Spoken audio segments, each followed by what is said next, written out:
did you just do with that? How did you What you get that mean? out of that, They're not even supposed to be having sex. Little bro? boys not supposed to be having The abomination is on the ground, bro. What are you missing something? You are What not am I missing? You supposed said it's to be about boys. laying So hold little to no boys ain't little supposed boy, to be having sex in the first place. That's enough. which is They why have to the be married, law right? is there. What? little That's boys the not point supposed of to the be law. having sex. According to the law, you can't. No one can have Leave sex the until little what? boy. It was telling you to leave them little boys alone. No. Them So, niggas had a so it was fucking about men problem. being fucking gay, like I said. So it was about men laying hold to little boys. Oh my God.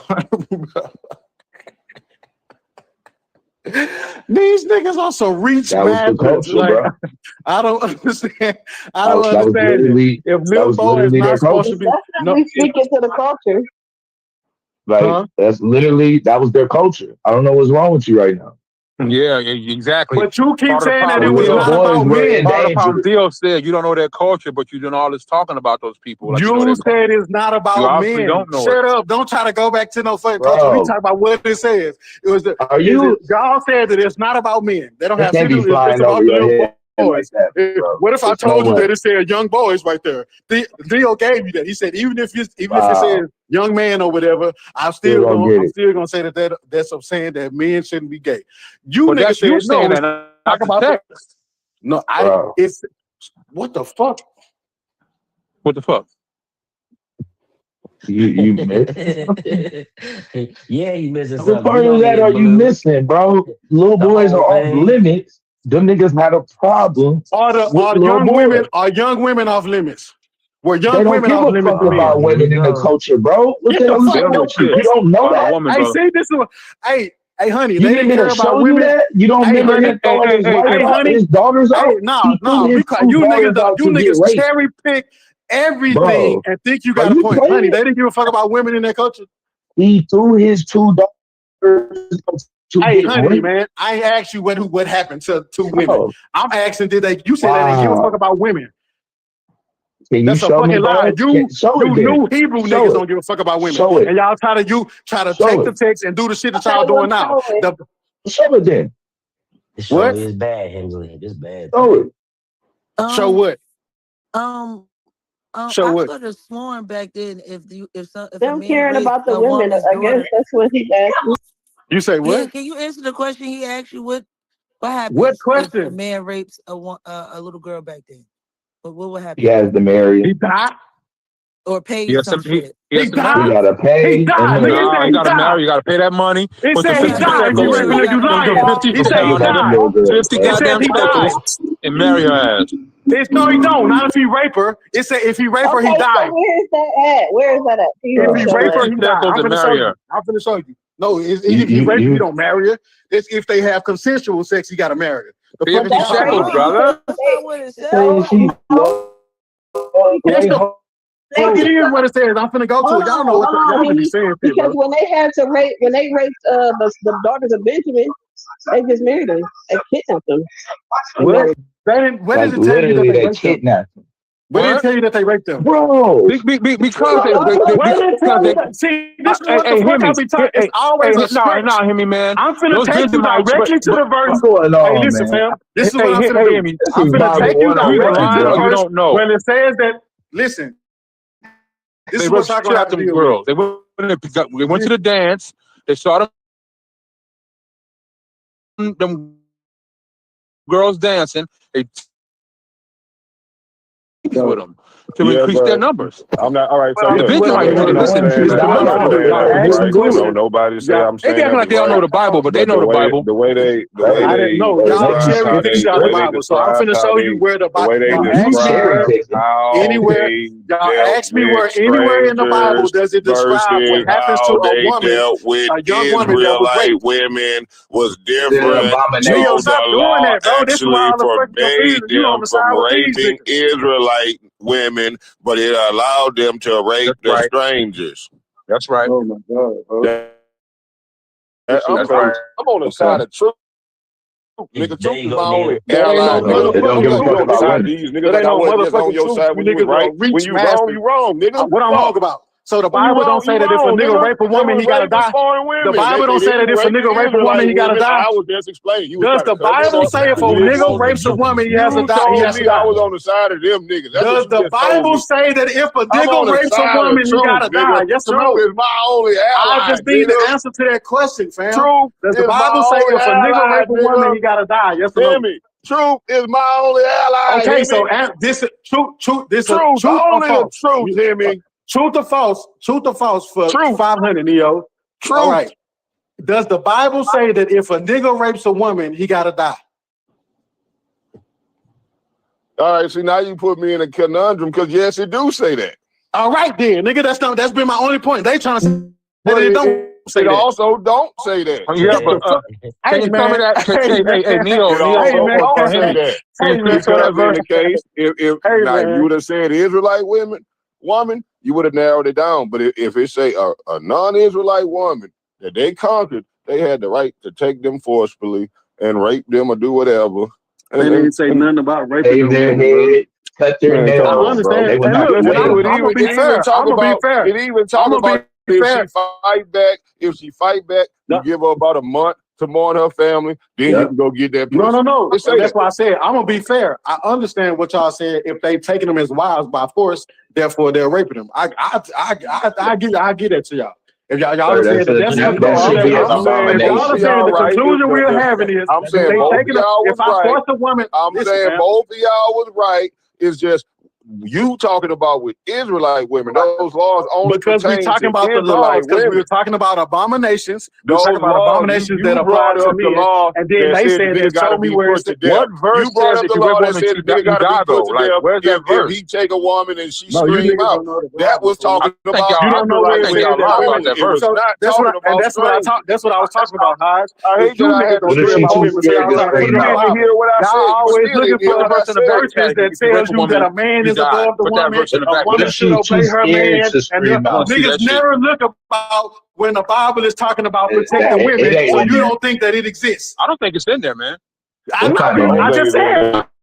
Because you niggas Hey, pull always that looking verse, for please. scriptures Yeah, that pull that tells verse. you Show it when to a me You then. woman making is this stuff supposed to up. obey a man, when a woman is I supposed think to you be making this submissive, stuff when a up. woman is supposed to do that. Either You one of niggas you, are never Neo, looking for Neo said scriptures it's that there, tells you and Hemi about the said it's there. Can protection y'all of show women, it in the back because you chat? niggas don't give a fuck about women. That's So why you what? don't I know don't what's even in know there. what you're Bro, talking about. what is That's wrong why with you you right niggas don't know now? what's in there. I can't imagine That's y'all why you saying niggas don't that know what's going in I there. don't crazy think right I now. don't think the verse exists, Bro, man. panicking. That's why you niggas don't know what's in there. He's trying to show Bro, out for you the are panicking right You now. just going crazy right now. Like, That's what why in niggas the don't know hell what's is in I there. going told him on? earlier. He That's feel why like you niggas don't know he what's in there. feel like God ladies. is forcing him to defend everything in the Bible instead of just saying, God ain't I don't forcing me know to do why that's shit. in You there. not Instead finna of just lie saying, I on. don't You not know. finna lie on the Ain't Bible. nothing wrong These with niggas just said saying that you the don't Bible. know. These I'm niggas saying said that you the don't Bible. have to lie These on it. niggas You said ain't that got the to lie, Bible don't give a fuck Craig. about women. You They ain't don't got give to a fuck lie, about women. So Craig. they not looking for these verses.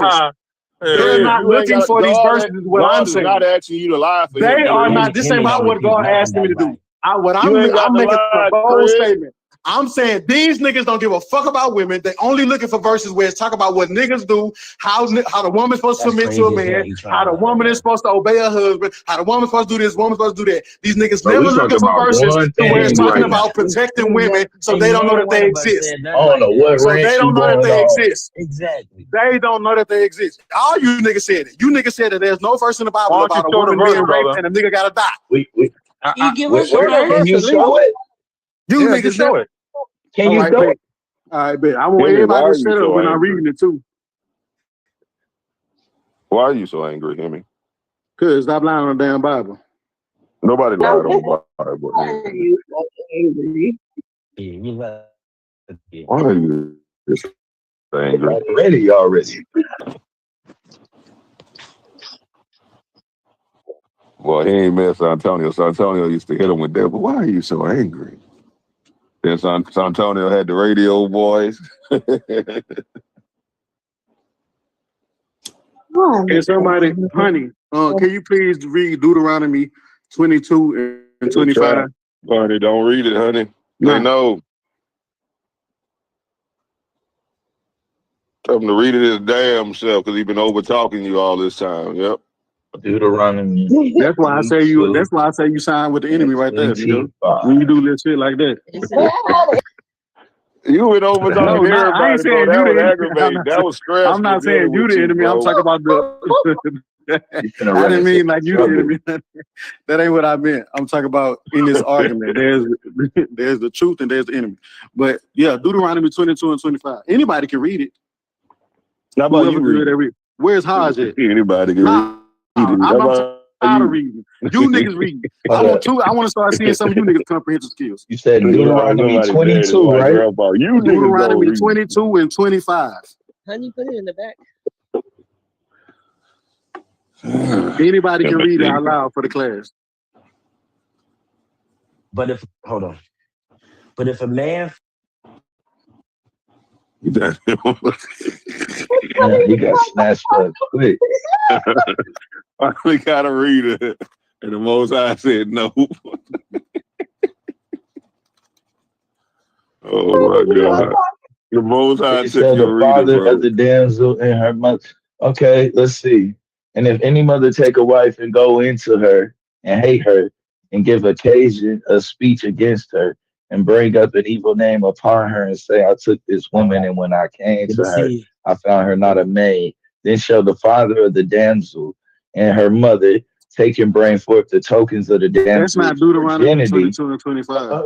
I know, because you want me to pretend like they really give a fuck about women. So you want me to start down there. But we're going to start early.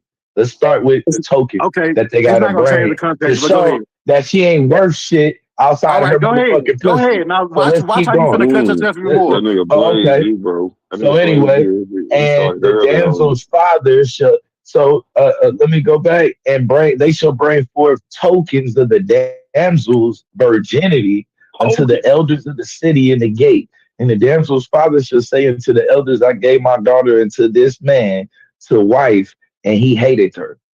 And lo, he have given occasions of speech against her. I found the daughter a maid, and yet these are tokens of my daughter's virginity. And they shall spread the cloth before the elders of the city, and the elders of the city shall take that man and chastise him.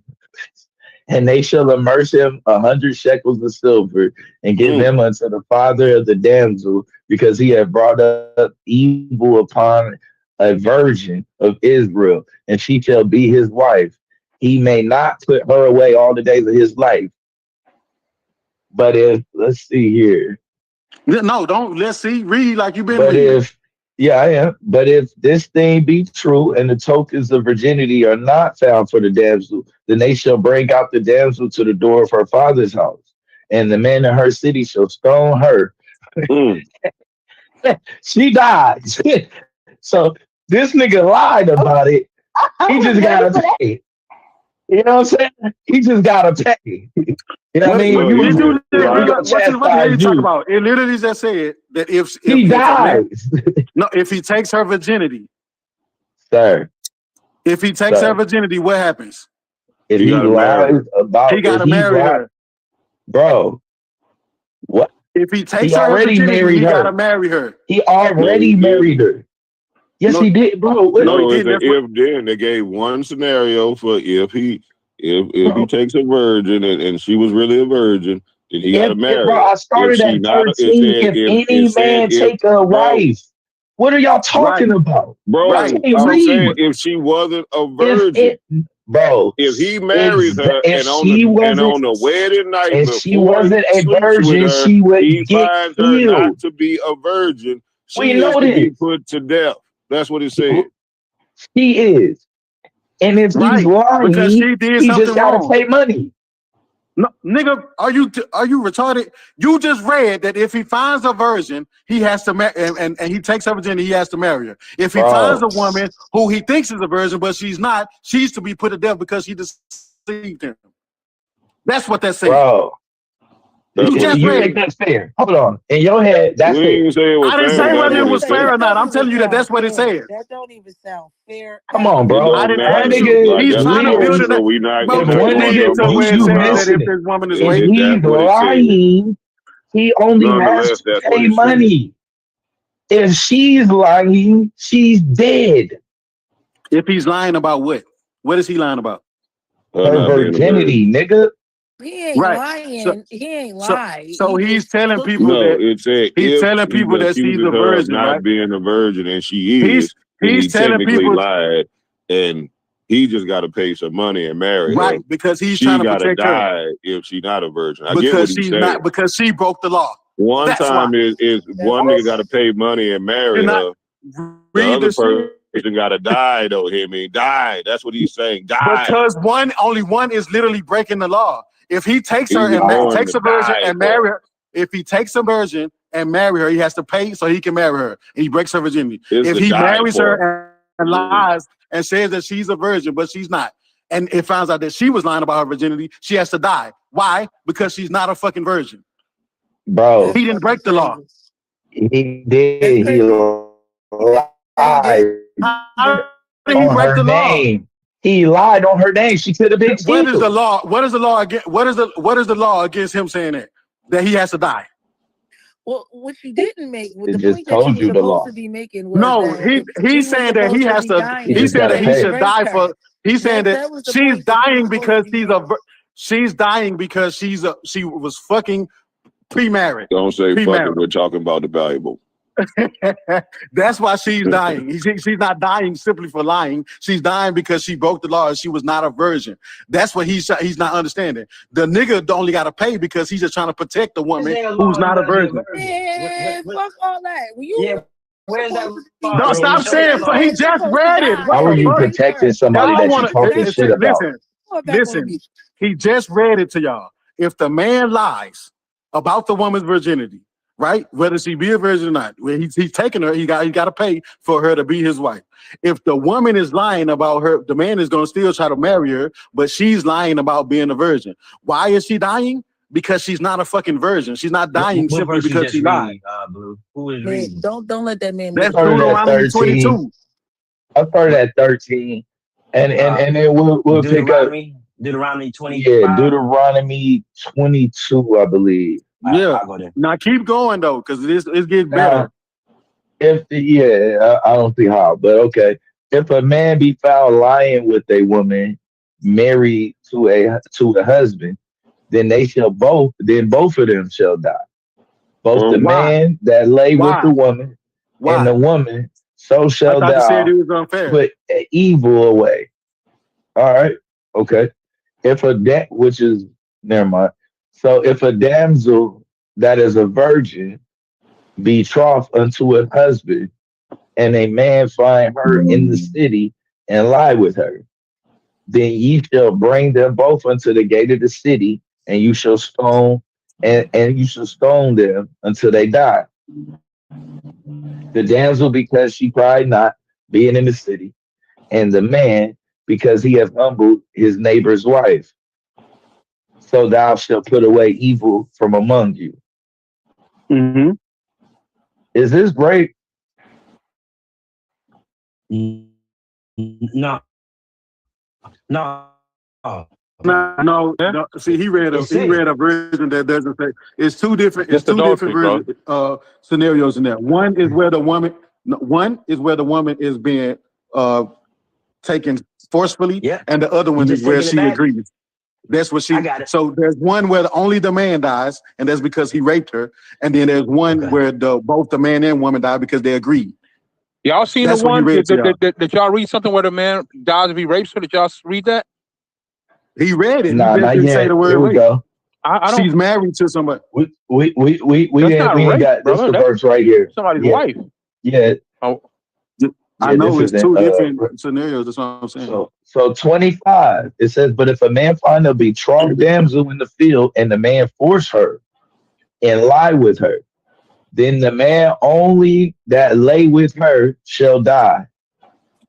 But unto the damsel that shall do nothing, there is no damsel, no sin worthy of death. betrothed For means as what? when a She's man engaged to riseth somebody, though. against his That's neighbor it. and slayeth him, even so is this matter. For he found her in the field, and the betrothed damsel cried. There was none to save her. If a man find a damsel that is a virgin, which is not betrothed, and lay hold of her and lie with her, and they be found, then that man Exactly. with her shall give unto the damsel's father 50 shekels, and shall be his wife, because he hath humbled her, and he have not put her, and he may not put her away. So wait a minute. You got some trouble here, bro. Yeah, No, yeah. I So don't. How do there I is have no trouble? verse that You says just what you read that if said. a man rapes a Because woman, he has No, to not a die. woman, a hold on. betrothed No, woman. that was his A wife. betrothed woman. One was somebody else's wife. Yeah, Exactly. somebody else's wife. That's Exactly. Nigga, he would have that's to the take force her somebody because else's she's that's the married. wife. That's death the only sentence. Nah, brother. interracial. That's not a Hold regular on. woman. Because A No, we're regular talking woman, he about gotta stop. pay that. Let's not They'll pick change it the out. conversation. Man. Listen, whether sir.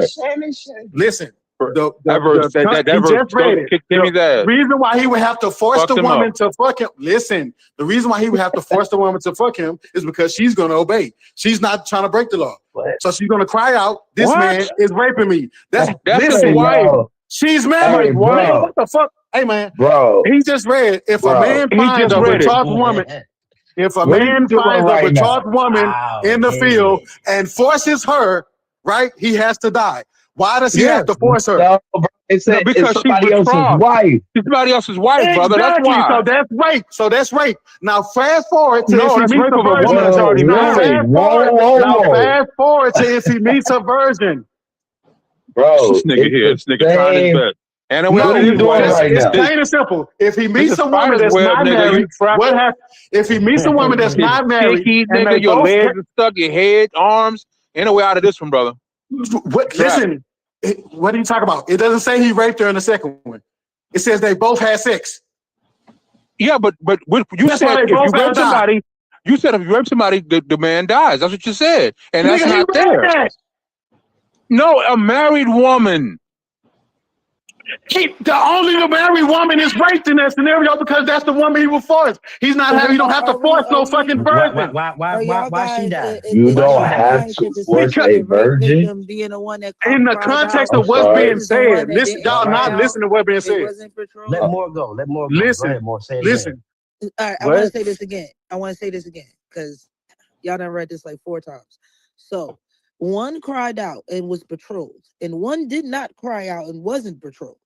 Because it was So consensual. those are the two differences in this situation. So Right. it's the cry out part is the part where your understanding is that's the rape part because they cried Obviously, out. that's the rape. It says he forces her. So what happens when they don't cry out or they don't say anything? It's not They about still crying threatening. out. If she don't say anything, So, She put if to she you gotta death. agrees, explain that part. if That's the part. listen, if she agrees, if because they're not supposed to be having premarital sex. So if she agrees, He sounds right? like a They predator. both Huh? died. If They both died. no, they don't both die. He has to How- pay If she to marry married, her. That's what it no, says. No, if she they married, don't both die. He just said what happens if they she both have is sex. married, if the I'm woman not They didn't talking have about if that she law back married. I in got you. Leviticus. If she I'm not talking. married, He That's New said. Testament if she law. They didn't have that married and shit. she don't, Can I I'm answer clearing up what Keisha's I question, said. Premarital man? sex Clearing law up didn't what exist. I said. I said Can when I she answer is Keisha's married, question? yes, you can after I clear up what I No, said. nigga, I she said asked me the when she, fucking question. I said when she is married and she cried out, not they both are put to death because both of them committed a sin. But that's not what she asked. She was asking about the virgin. I just That told. wasn't That's what I married. told. So It what? She was doesn't. asking about It the doesn't virgin So say that what? whether the wasn't married. virgin cried out or So what? I not. was trying to decipher She's who was asking about the raping. virgin that wasn't married. She's saying that Finish it. if she didn't Her. cry I out, was I was just trying to explaining figure who out how died. Gimme got Okay, to I the don't care if Ezekiel that's to not the what yeah, she but asked. I just He don't be explained. forgetting the points he be trying to make. Move It along. doesn't even say whether or not this damsel that's a virgin and not married cries out or not. So we don't she even know. didn't cry out because they had sex together. We That's why he takes her okay. and marries her, and he cannot put her away. All right, She so didn't cry bro, out. what's the They were law? sneaking and fucking. Okay, cool. What would have happened if he had raped her? He would have died. So where Based was off for what? No, he wouldn't. Only if she was married. Where you It's getting not. that Only way from? he would Why have are died y'all is if saying she was only if she married. was married? Because that's what it Because the says. verses That's say what the that. law That's why. says. The Oh verses my said it. God, bro! What That's the why, fuck? brother. Why It's What are you y'all talking the about? whole Verses are clear. context of this If a is man find a betrothed damsel, you know that means married. If a man finds a married woman in the field and the man forces her and lie with her, then the man only that lay Facts. with her. And No, then no, goes you want me to on explain it to to You you? say missing the So that? other this way. is the Okay, understanding. don't Watch cry this. that's a out. married Watch woman. this. Oh, can I answer him? This is the understand. Theo, it Fuck. goes on after that, which is me moving ahead, and it talks about if she does not cry out, both of them put to death Right, because because she Right. she's was guilty betrothed. too. Right. Exactly. Yep, Exactly. Yeah. Right, Exactly, Neo. Leo. And that's What what you I mean was exactly, saying. Hemi? That work against you. No, he's saying that what happens to if she's a virgin. He's saying what happens If she to the not virgin. married, no. I'm saying if she's not married, if she's not If she married, not and she- married, then he not put to death. He gonna have to marry her. That's what it's saying. but it don't talk about him raping her. The whole point Yes, is it about does. no, it's not. The whole point is not just about he would have to rape the She woman cried that out in pleasure, the and then they man both died. the man. Listen, it only gave one scenario of rape, and that's the woman that's married because the man would have to force her because obviously she's trying to obey the law. Boy, get out of here. So in other You're not words, listen, fam. everybody Listen, the else is whole fair point is game. about They're the whole unrapeable. point. So, Oh my so God. virgins are The whole unrapeable. point, the whole context of this passage is about, it's surrounded about the idea of premarital sex and shit Yeah, like that, hierarchy. right? Doing. So the man would get put to death. The man would get put to death for fucking a woman that's married if she cries out, because the assumption would be she's married, she's not trying to sleep with you, you raped her, nigga. Okay, but If the woman is a virgin and she doesn't cry out, she's not screaming for help, right? Why would the fucking niggas assume that she raped they gonna think that they both were just sneaking around breaking the law? That is what that's explaining. Here you go, Hemi. You don't show, you're making that up. I'm not making it up. That's literally what it's saying. Hold on, Hemi. It don't say that nowhere. Nowhere. What the This is fuck? what I'm saying, Hemi. Check it. Yo, You have a this shit be woman crazy. that cries out. You have a woman that cries out, right? You have a woman that doesn't cry out. Why is she crying out? Wait, hold on, brother. Are they both betrothed? Who? The woman who cries out and the woman who doesn't. The woman who cries. Yes.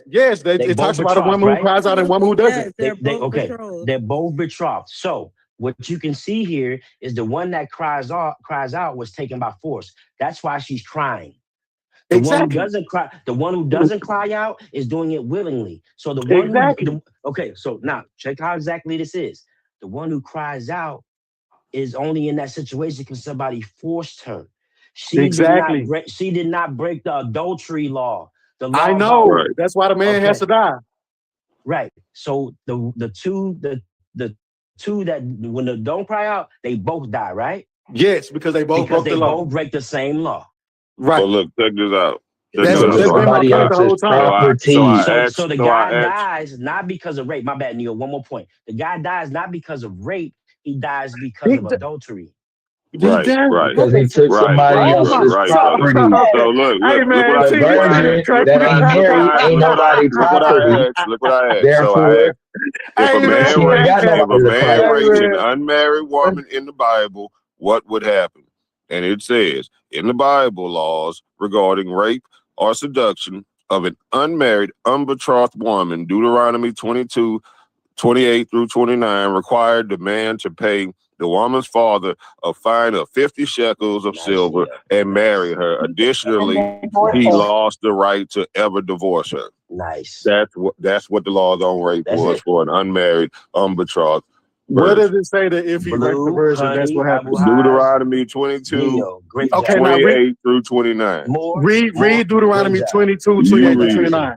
No, you read it, because since you ran the Google, I want you to read it. You just don't say it didn't say that. You just don't No, claim I it want didn't you to say read it. I want you, because Why? Just so you Blue claim literally it just didn't say read. that? No, Blue, you read it. it If doesn't you gonna say he claim raped it her. If you It absolutely does not say he raped rely her. on the Bible by yourself, sir. Okay, Blue, read 22, 28 through 29.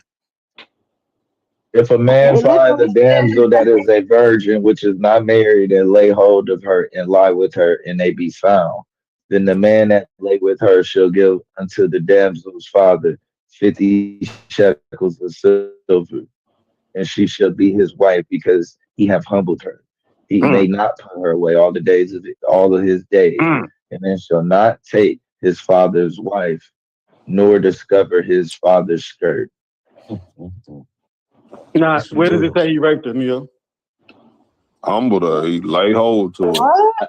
What the fuck? Hey, man. So when you break a woman, so if I break her, listen, hold on. So if I'm 16, and I You break humbling her, the fuck out of her. You humbling the fuck out of her. but but is it rape? If I'm 16 and I'm breaking the 16-year-old's hymen, am I fucking raping her? If she say no, I ain't know. Oh, here it go. Oh, y'all niggas try to act like y'all don't understand basic shit. You reading the Bible? Is that rape? When you adding stuff about when you 16 and you because that's the same fucking context. The understanding is that these people are supposed to be law-abiding citizens. They didn't say they were 16. This is crazy, bro. He raped her in this. I don't know what you're talking about. He raped who? In 28 and 29. What did he say? It don't say the word rape. Even if he doesn't, he died. And lies with her. He snatches her up and. But look though, honey, right? Even, let's say it doesn't say that. He's still dead. He's dead either way. Because if because either dead. Yeah, well, I'm gonna tell you why, right? Because let's say it's not talking about right her being what you call it. The fact that it's not that type isn't even mentioned. It tells you the basis of it. She's no one's property, therefore. That's why there's no stipulation here about her crying out or not. There ain't nobody to give a fuck about her crying out. With the married woman, they gave stipulations if she cried out or not. With the unmarried woman, they did not because it did not matter. That's what I'm trying to explain to him. It didn't matter if she wanted it or not. This is his requirement. That's an assumption that's being made, bro. Come on, bro. I'm not. No, how am I the only one? We talking about reading the text what it says, and y'all gonna say I'm the only one assuming. The assumption is being made that if she cried out, where the fuck does it say that even if she cried out? Telling you it say that. Where does it say that if she cried out? Right here on my screen. It wouldn't matter. It does not say if she cried out, it wouldn't matter. It doesn't even care enough to mention whether she cries out or not. What part of that are you not missing? Y'all niggas is fucking. It doesn't even mention it. Y'all right. Y'all right. It doesn't matter whether she cries out or not. The Bible don't care about women. Y'all got it. Now you mad at the Bible. Don't get mad at the Bible. Now I'm mad at you niggas. You niggas don't give a fuck about women and y'all trying to put that on the Bible. You niggas don't give a fuck about women. Fuck out of here. The Bible don't give a fuck about women. The Bible. It's not a. Them niggas don't give a fuck about the women. And that's these are the texts that they use to try to push into women's heads to why they should obey them and shit like that. These niggas don't give a fuck about women and trying to say that's what the Bible say. I'm just following the Bible. I'm just doing what the Bible says. You're supposed to do this. You're supposed to be like this to me. Come on, man. You believe in God, right? You believe in God, right? Believe in me. Let me run your life. What did you want fuck out of here. I'm not saying anything. These niggas don't give a fuck about women. I believe in God. You believe in God. Let me run you. That's the Bible. It's us now. I think you be fighting it the wrong way, Jimmy. Like you just want to be like, no, it's not right. Instead of like understanding that it may be right and it may have had some fucked up reasoning that we don't have. No, not that. I'm saying they imposing a lot of shit. They saying that their conclusion is that the Bible don't care enough about women. So this all started about the conversation with abomination. This conversation started, and that's what happens is when we go down these rabbit holes. Everybody seems to forget where the be quiet. See, look again. This how happens. What happens is when these conversations start, I keep track of what we're actually talking about. These niggas take you on rabbit holes so you can forget the initial point. The initial point was about abomination, right? And who it applied to. Niggas said that it applied to little boys and not grown men. And then they said that they moved from that to the Bible don't give a fuck about women. Because it would only talk about them raping little boys, not women. So that's how we got here. Hold on, right quick. I'm trying to respond to what Honey said because he didn't really answer her question. That was not me. That was not me. I do have an answer to her question. So. Say it again, Mo. Say it again. I'm trying to respond to what Honey said before y'all moved on because he didn't even answer it. And I do believe it's she didn't ask me a question. She made a statement about how I communicate. A statement, whatever. I'm trying to respond to that. I'm trying to respond to that. All right. So I responded to it because she was talking to me. All right, fine.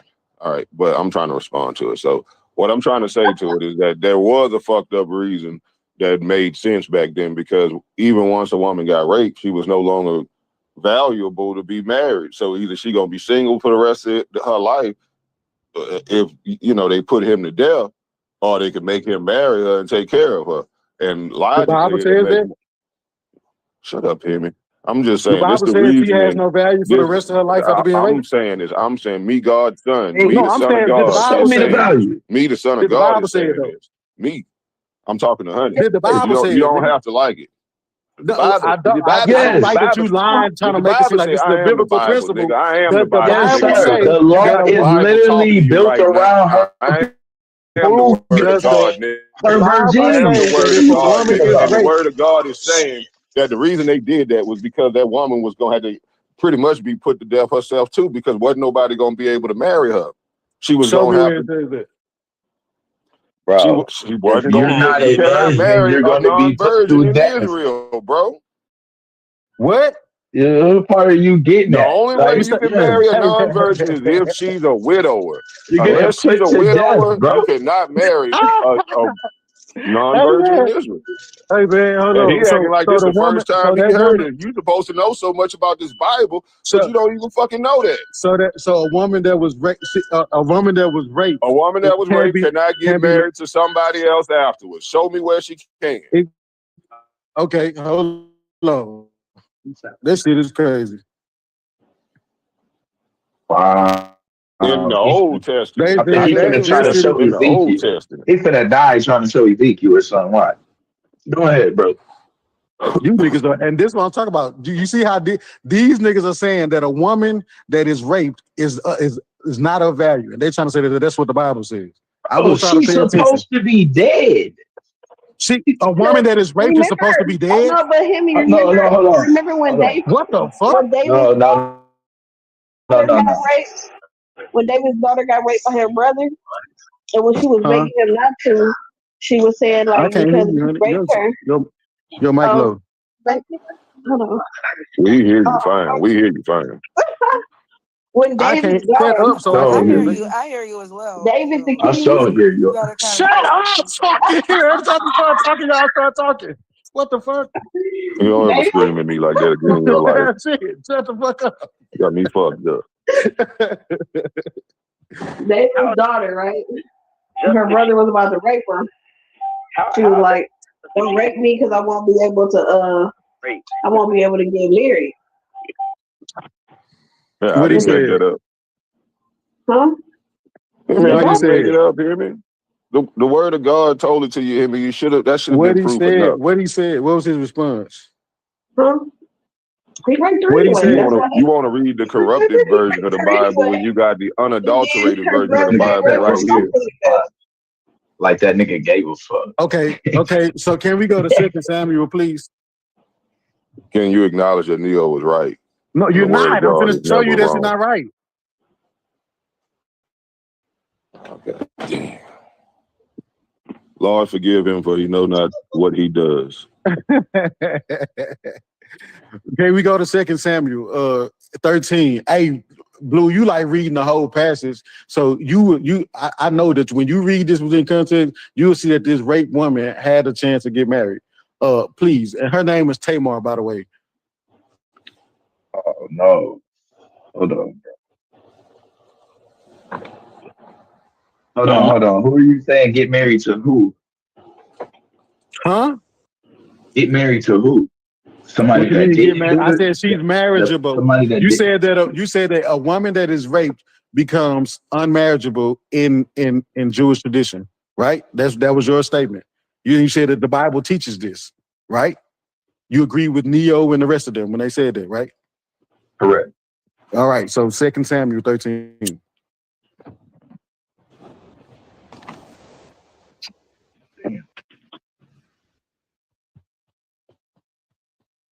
Second Samuel 13, what?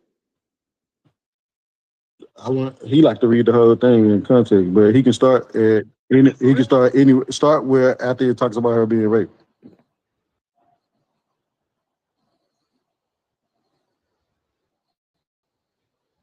That's the story that Honey was just talking about.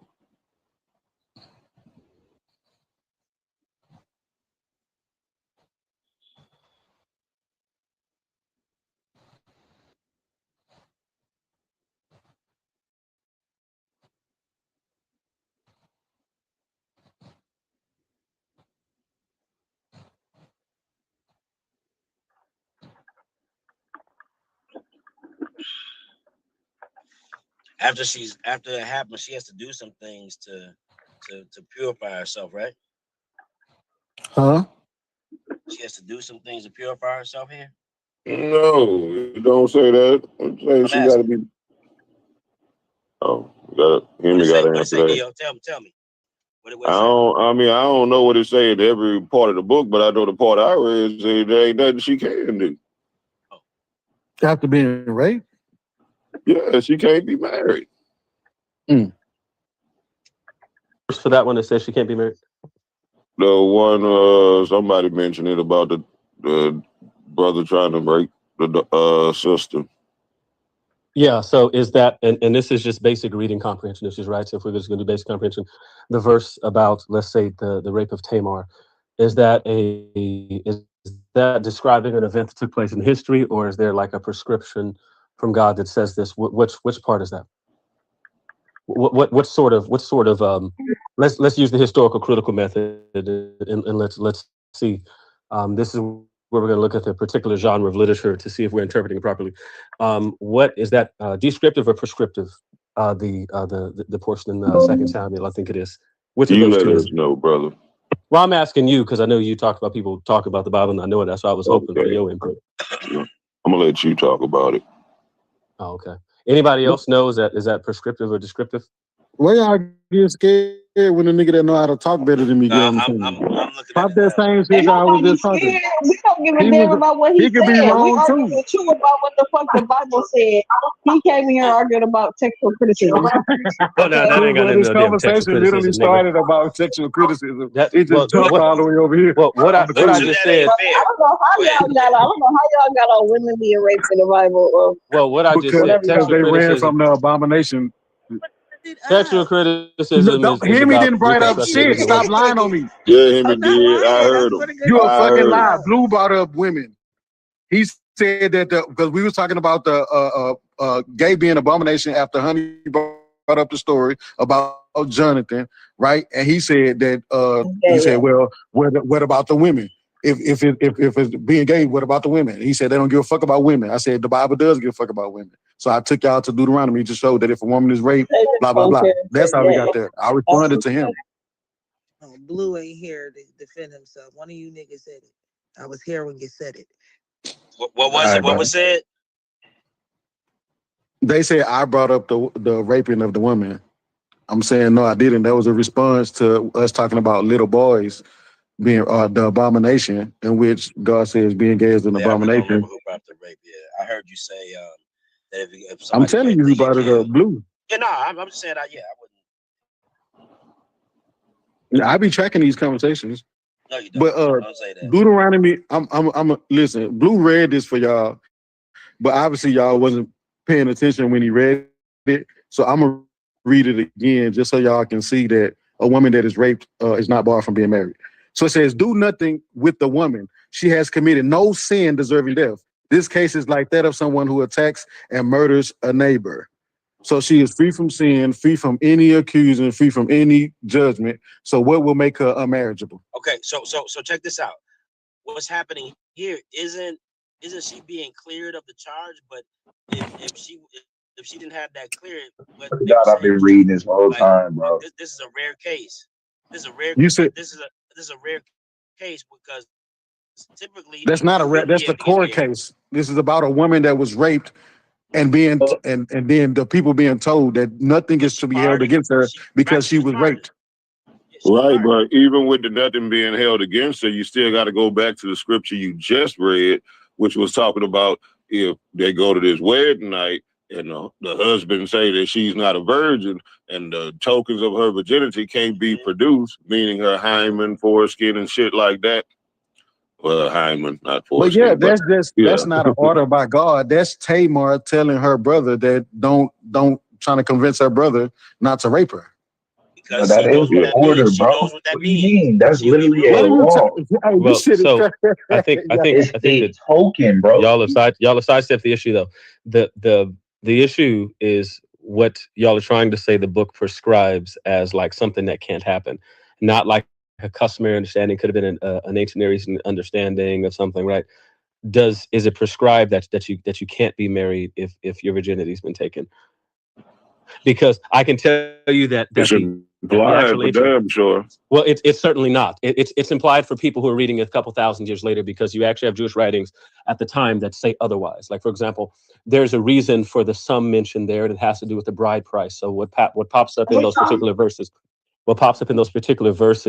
is something that will be like double what a common bride price was, and so that's what's being required to pay. And it was an actual insane sum that most men couldn't pay anyway. You'd have to go get a loan or like sell a farm or something for a dowry. This one says in that particular section, it's like double what that amount would be. And some of the sources say that it would be that on top of whatever the bride price was. So it's certainly not implied that you can't be married. As a matter of fact, what it is that that there was a certain bride price that the Jews understood to be for a virgin woman, and you had a lower bride price for a non-virgin. Most of that was negotiable. This one makes a fixed sum, so it's certainly not implied, not by anybody who's actually trying to read and understand the Bible. And I know, Neil, that was important to you, so I figured I would mention that. You said in general. What? What? So like in general, like so if are you saying that that's for anybody or the person who actually attacked it? And this was without deciding whether or not the text has to do anything with attacking or they got there. It's just that what the text is not saying at all that you can't be that you can't be married afterward. The pointing to the sum that's mentioned there in the text, that is about a bride price. And so this one puts a fixed sum for whatever the act is. So whatever we're assuming the act is, whether it's and there's some people have gone one of two ways, either that it's seduction or there's rape, or that this is an all-encompassing that would include either or. But regardless of what position you take, the idea that I was responding to there is that there is no statement at all in any prescriptive text, right? So if you look at like the code, like that would pop up in Exodus or in Deuteronomy, this is where the prescriptions were for these sorts of issues. This is where you're going to go to see what the law says on this. And there is no law that says you can't marry someone who's a virgin. Now, in a patriarchal society, they would certainly, and we still do this now, where there's a lower value fixed on a woman because of her sexual history. And in that one, it was a little more extreme in that if she's not a virgin, there's going to be there's going to be something that's frowned upon in that respect. Now we know that this wasn't something that would have been a law, right? Now when the whole story of Joseph and Mary and stuff pops up later, and she pops up pregnant and saying that that she was still a virgin, that would have fallen pretty much under the same one, and Joseph nonetheless married her anyway. And so the idea that they had some law that you couldn't marry someone who was not a virgin or perceived as a virgin, that's ridiculous. There's nowhere that says that. It doesn't pop up at all in either 66 book or 80, he said, no, he 80 went whatever to put it is. her away. I thought he went to go put her. So yes, he was going to put her away privately. That's what it says, but he ended up not doing so. Right, but now, okay, so what's the punishment for the woman? In what case? If she, let's say, so like in the case of like Joseph and Mary, or like in the case like in Deuteronomy. In like in general, let's say where the woman, let's go before outside of Deuteronomy, right? Mm-hmm. So let's say the woman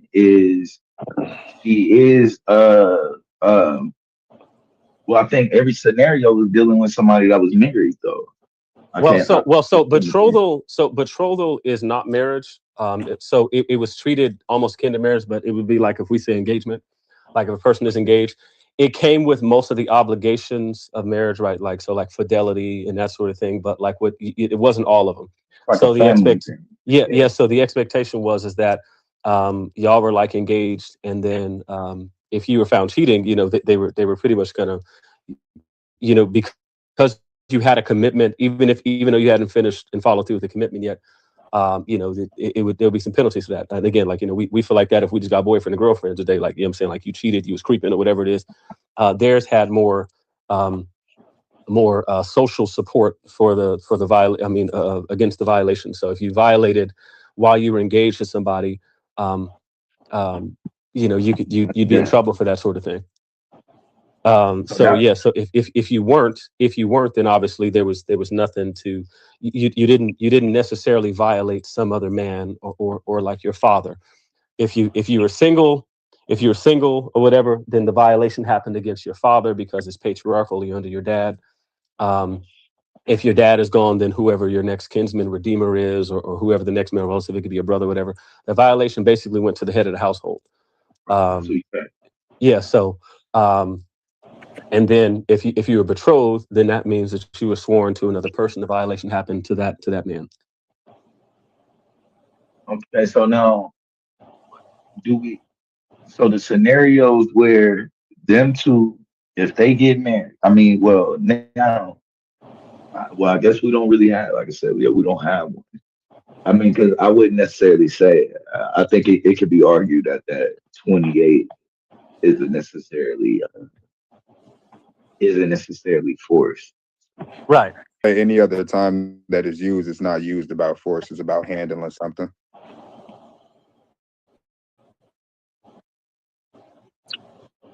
Yeah, like I said, I think though it would seem to necessarily like it would include that. So I mean that could be part of it. You know what I'm saying? Like one of the ways. But when you look at like the parallel of it too in Exodus, there is a case that it's something that the father can say no to. The Deuteronomy 1 is likewise. So I mean it seems to sort of suggest that the woman can deny that sort of thing too, but that the bride price still has to be paid anyway.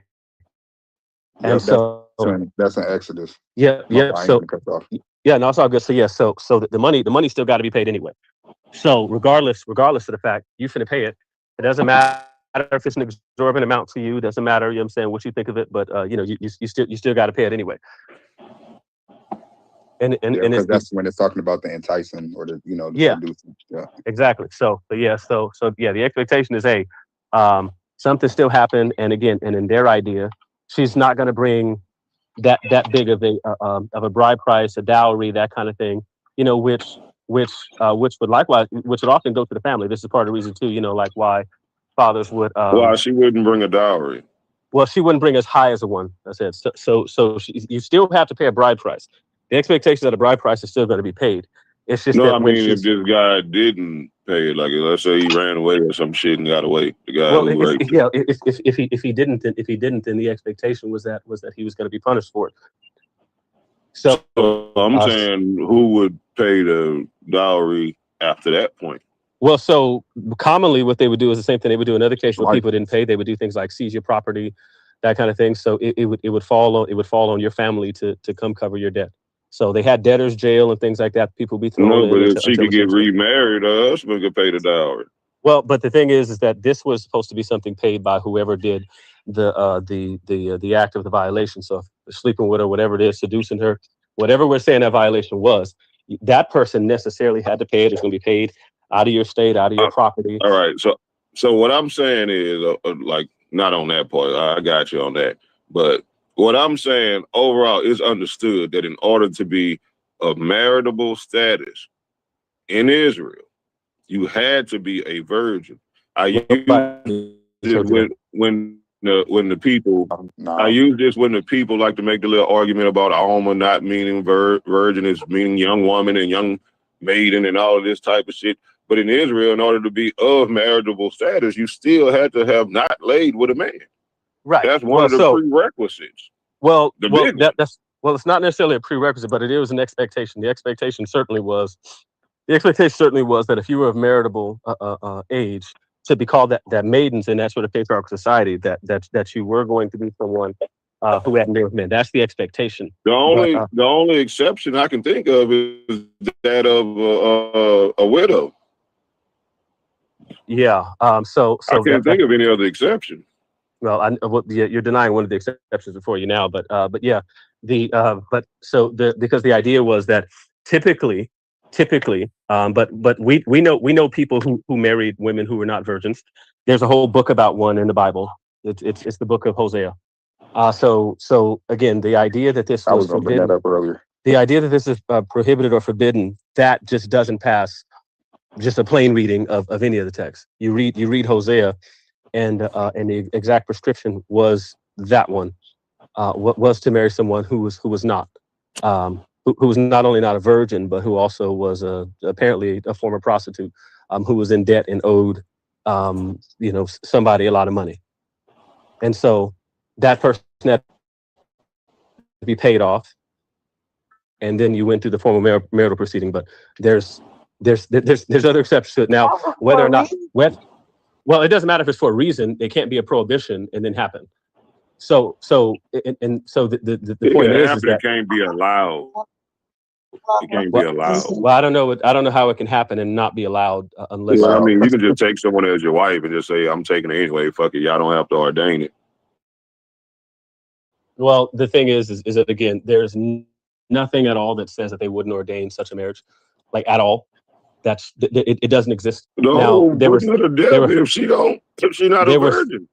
Nobody was going to be put to death for not being a virgin. That doesn't exist anywhere either. No, come on, hold on. You literally have a case. You literally have the case likewise as well, right before it in the verses that preceded that talks about this betrothed woman, right, who didn't commit any act, and it certainly doesn't say no. Now she's not marriageable. No, earlier the brother started earlier, and he absolutely read that if they can't produce articles proving that she was a virgin, she will be put to death. Didn't you read that? Was that Theo or? But the point was not about her being a virgin. When you're talking about lying about. No, that was my point. That was my point. She would be put to death if she's not put to death for not being a virgin. No, that's not what that. No, it does not. It was not a betrothed woman. In no language does it say that in any language. It doesn't say that in any language. In no language does it say that. What you have is if you have someone, like I said, who was betrothed and that was it did not say that. I cleared that up. I clearly said it did not say that. It was before that. It was like early on in the chapter. It wasn't even that we hadn't even got to that point. We hadn't even got to that point. Deuteronomy 22. Started at 22:28. Started at 22:28 and go on down. And you'll get to it. Yes, this is a complete. This is yes. So if we read before 28, it's certainly not saying that. 28 is again is talking about a particular special case. But let's say if we go back and we say verses 23. If there's a betrothed virgin and a man meets her in the city and lies with her, and you shall bring them both out at the gate of the city, and you shall stone them to death with stones. The young woman because she did not cry for help, though she was in the city, and the man because he violated his neighbor's wife. So it's a person evil from your midst. Where does it appear? That's not it, obviously. Well, you tell me. I agree with you, Leandre, with what was being said, but I don't know which one you're talking about, Neo, because we did read something that you pointed out. We read that if that virgin, the token of virginity. Yeah, if she can't produce a token of virginity, which would be something like the blood on the pillow and shit like that, then she would be put to death. Yeah, the token. Right.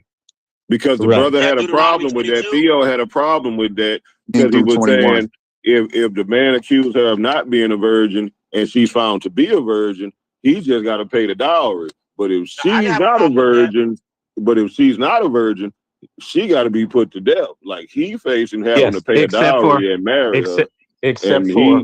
Wait, hold on, brother. Listen to the whole thing before you blurt out shit, bro. Well, I don't. Well, so I've read this probably 100 times, but verse 17 is saying that she was guilty of some misconduct, and so the idea there is that she violated her oath to the man that she was betrothed to marry. So, no, it wasn't talking about it. I don't know why you say that. It literally says verse 17 is what it says. Yeah, it says if he hates her. It says, and he is accused her of misconduct. And so it's saying that she violated her oath. Misconduct as in not fucking somebody else. We're talking about if she's not a virgin. So I want you to, so again, the section that you just asked me to read is about the woman doing some form of misconduct against her husband or the man. I didn't ask you to read a particular section. I'm just telling your illiterate ass that this section is not what you're saying it does. This section is about a woman who violated her oath to the man she was betrothed to. No, that's what this whole section is about. I don't know why you can say it's not. It's literally in the section. It's literally in the verse. It is. Yeah. You gotta look, bro. No, it's not. The whole section ain't about that because they just read it. Unless they read somewhere else, they just read it, and I listened very good. Okay, I'll read from 13. I'll read from 13. Put up the text yourselves. It says if any man take a wife and go It in is unto pulled up her. though. Hold on, it says if any man take a wife and go in unto her and hate her and give occasions of speech against her and bring up an evil name upon her and say, I took this woman and when I came to her, I found her not a maid. Then shall the father of the damsel and her mother take and bring forth the tokens of the damsel's virginity unto the elders of the city in the gate. And the damsel's father shall say unto the elders, I gave my daughter unto this man a wife, and he hateth her. And lo, he have given occasions of speech against her, saying, I found out that daughter a maid, and yet these are the tokens of my daughter's virginity, and they shall spread the cloth before the elders of the city. Keep reading. And it says, and the elders of that city shall take that man and chastise him, and they shall immerse him in 100 shekels of silver, and give them unto the father of the damsel, because he had brought up an evil name upon a virgin of Israel, and she shall be his wife. He may not put her away all his days. But if this thing be true, and the tokens of virginity be not found for the damsel, then they shall bring out the damsel to the door of her father's house, and the men of her city shall stone her with stones that she die, because she have wrought folly in Israel to play the whore in her father's house. So shall you put evil away. And that was a damsel, not a betrothed woman. Well, that was a damsel. Well, this is not a damsel. It just says she was married in verse 13. You fucking idiot. It says she was a damsel. Read it again, brother. Read it again. Verse 13 like is quite literally saying that the woman. Can you read 1, 2, 3, 4, 5, 6? Can you read the first 6 words again? If any man take a wife, sorry. Go in unto her and hate her. Wait, start. The first 6 words were if any man take a wife. Yep. Okay, so she married. So she's not betrothed to someone else, like you kept trying to say. Listen, I didn't say she was betrothed to someone else, and I don't like saying betrothed. Betrothed is a place where you she's not betrothed at all.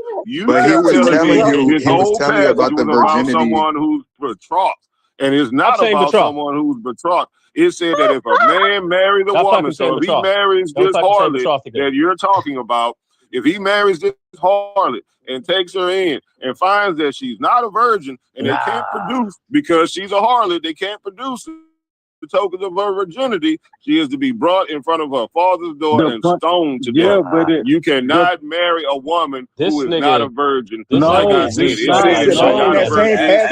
If you marry her, and she's not a virgin, she's dead. She is literally dead. That's what it said. She is dead. If she's not, the tokens of her virginity cannot be found.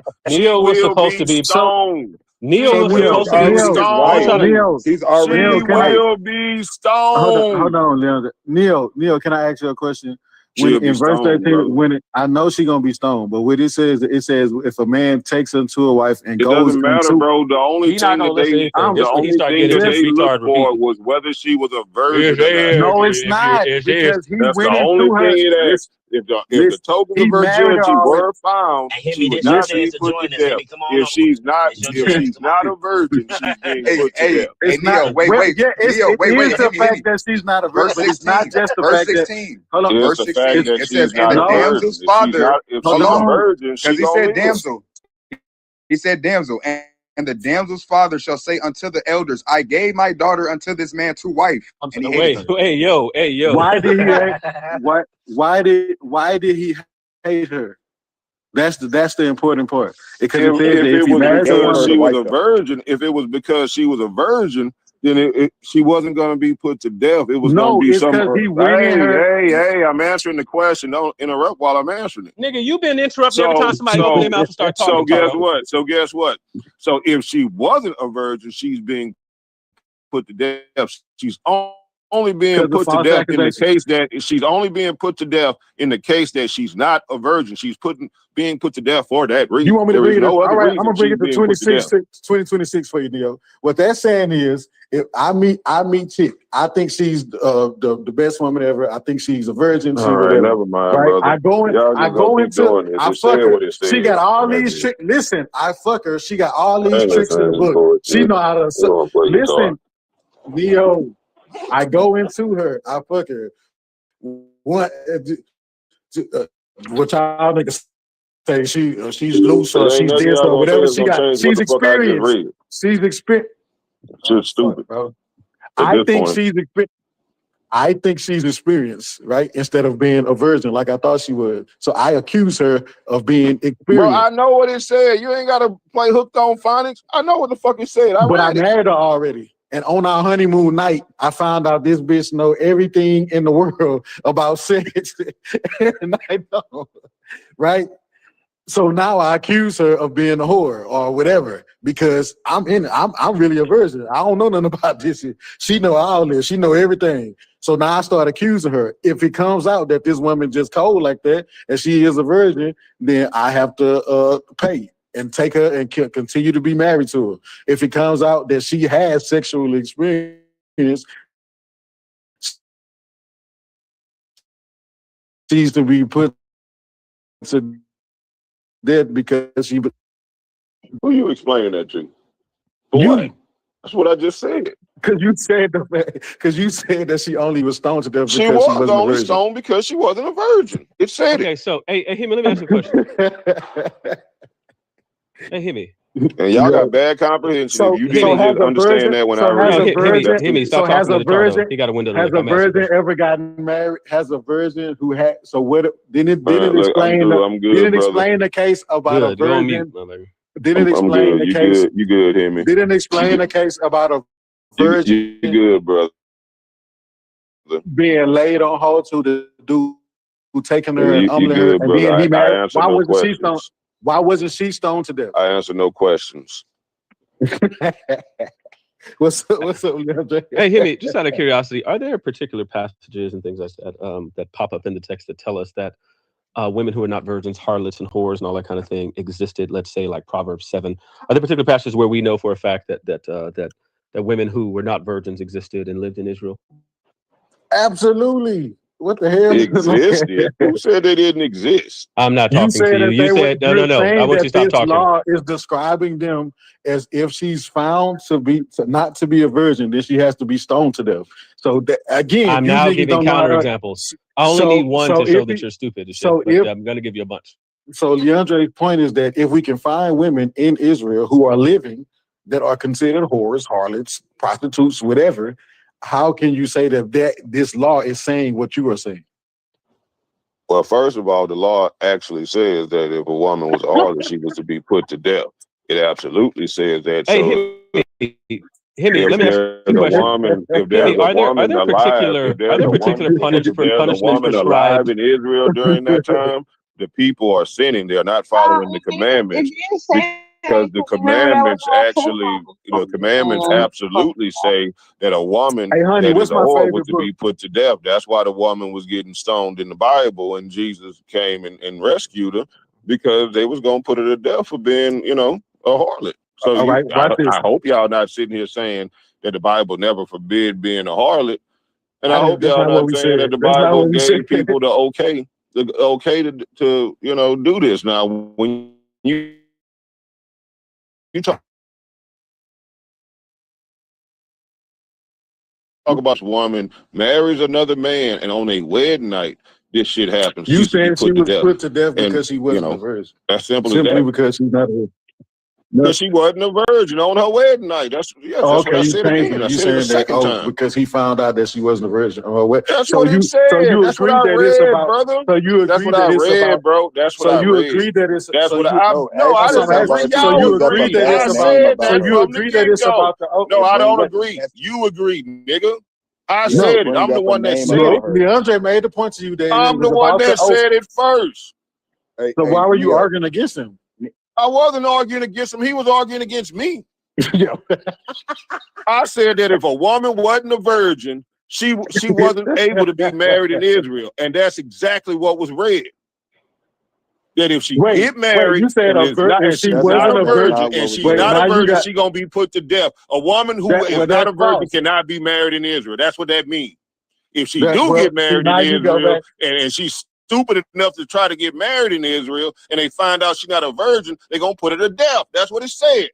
Honey, what's my favorite book of the Bible? That I go to all the time when you talk about relationships. I mean, you understand it. Hosea and Gomer, because what I'm saying is that was the reason he was going to stone Tamar, right? So she pulled out all the shit saying that he was the one she was pregnant by. Yeah, and that's literally the reason. Is out here being a hoe. He said, bring her here to be stoned. And she was like, well, I'm pregnant by the nigga who got this staff and signet ring. She was like, never mind. She's one of my wives. So was they able to repent?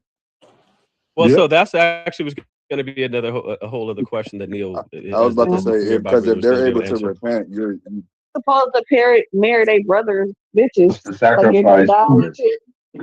Mm-hmm. Well, yes. Yep. You got the whole thing of levirate marriage, right? Mm-hmm. What's the sacrifice for being a harlot? Well, that's a good question for Neil, because according to him, there is none. You have to die for not being a virgin. You gotta die for being a hoe. Despite the fact that earlier in the verses, you have women who are not put to death for not being a virgin.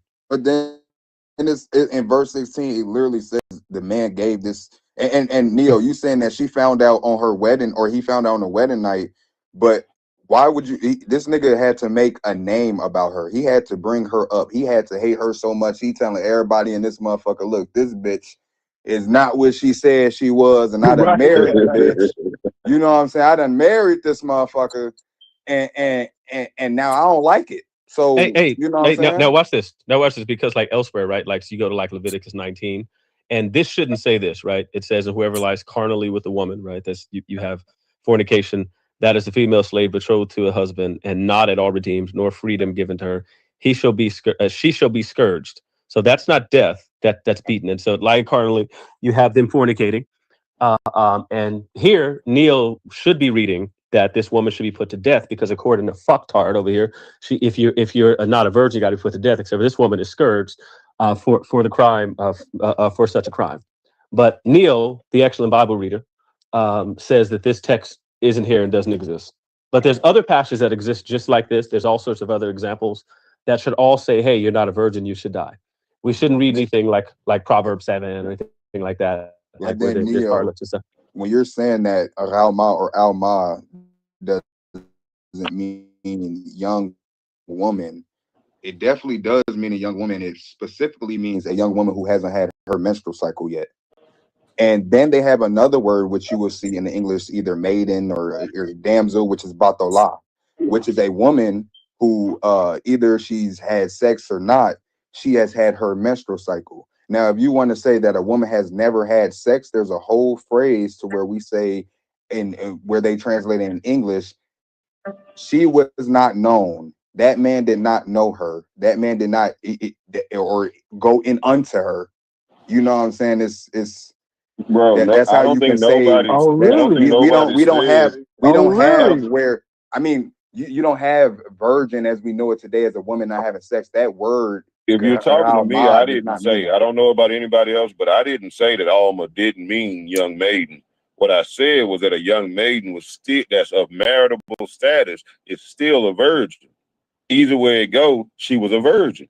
Expected. That's what I said. She was supposed to be a virgin because of their culture. Yes, you're right. If she was maritable status, okay, I get if she was able to be married, marriage material, she was a virgin. Yeah, if I'm calling my daughter Ralma, your ass better be a virgin. I don't give a fuck. Not necessarily, because Isaiah's wife, the prophetess. I was about to say, damn, nigga, I ain't married shit.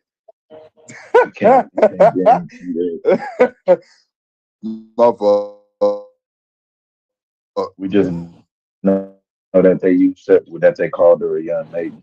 Y'all niggas ran from that sexual criticism conversation. Because at that time, also, I think they already had a son, and they were talking about the next son that was going to be born in Isaiah 9 or in Isaiah 8. So by the time that she was called a supposed virgin, she already had a son, because Isaiah has 2 sons. Can I ask you a question, Isaiah? Since you wrote the book, what's up?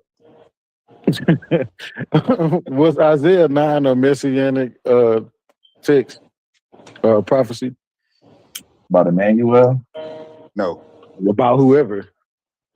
You already. I don't even know why you asking that, because you already know I don't agree that Isaiah 53 is about Jesus. I don't I didn't agree. say nothing about Isaiah 53. But I'm I saying, specifically asked you about Isaiah 9, bro. but Isaiah That's the I don't Emmanuel believe that verse. Isaiah is talking about no Jesus in the future.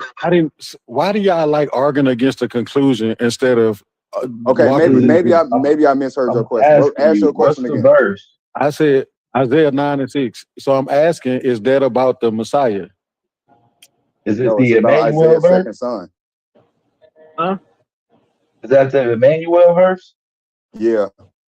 That's the Isaiah one we're 9 and talking 6 about right for the now. son that will be born unto Yeah, us. He will that's be Just read, called just Wonderful read the Counselor. next and that chapter. son is born in the next chapter. I didn't. Yeah, just read the next So chapter. so you're saying that Isaiah 9 is, so his son is called the Mighty God, Everlasting Peace. I am saying that Eliakim. Isaiah 9 is not about Jesus. I didn't say Okay. that. Okay. Wait. Listen, Wait. fam. Wait. Stop. Or the Messiah. The Messiah. Okay. My Wait. fault. Okay. My Well, fault. wait. The Wait. On Messiah. that note, let me ask you a question.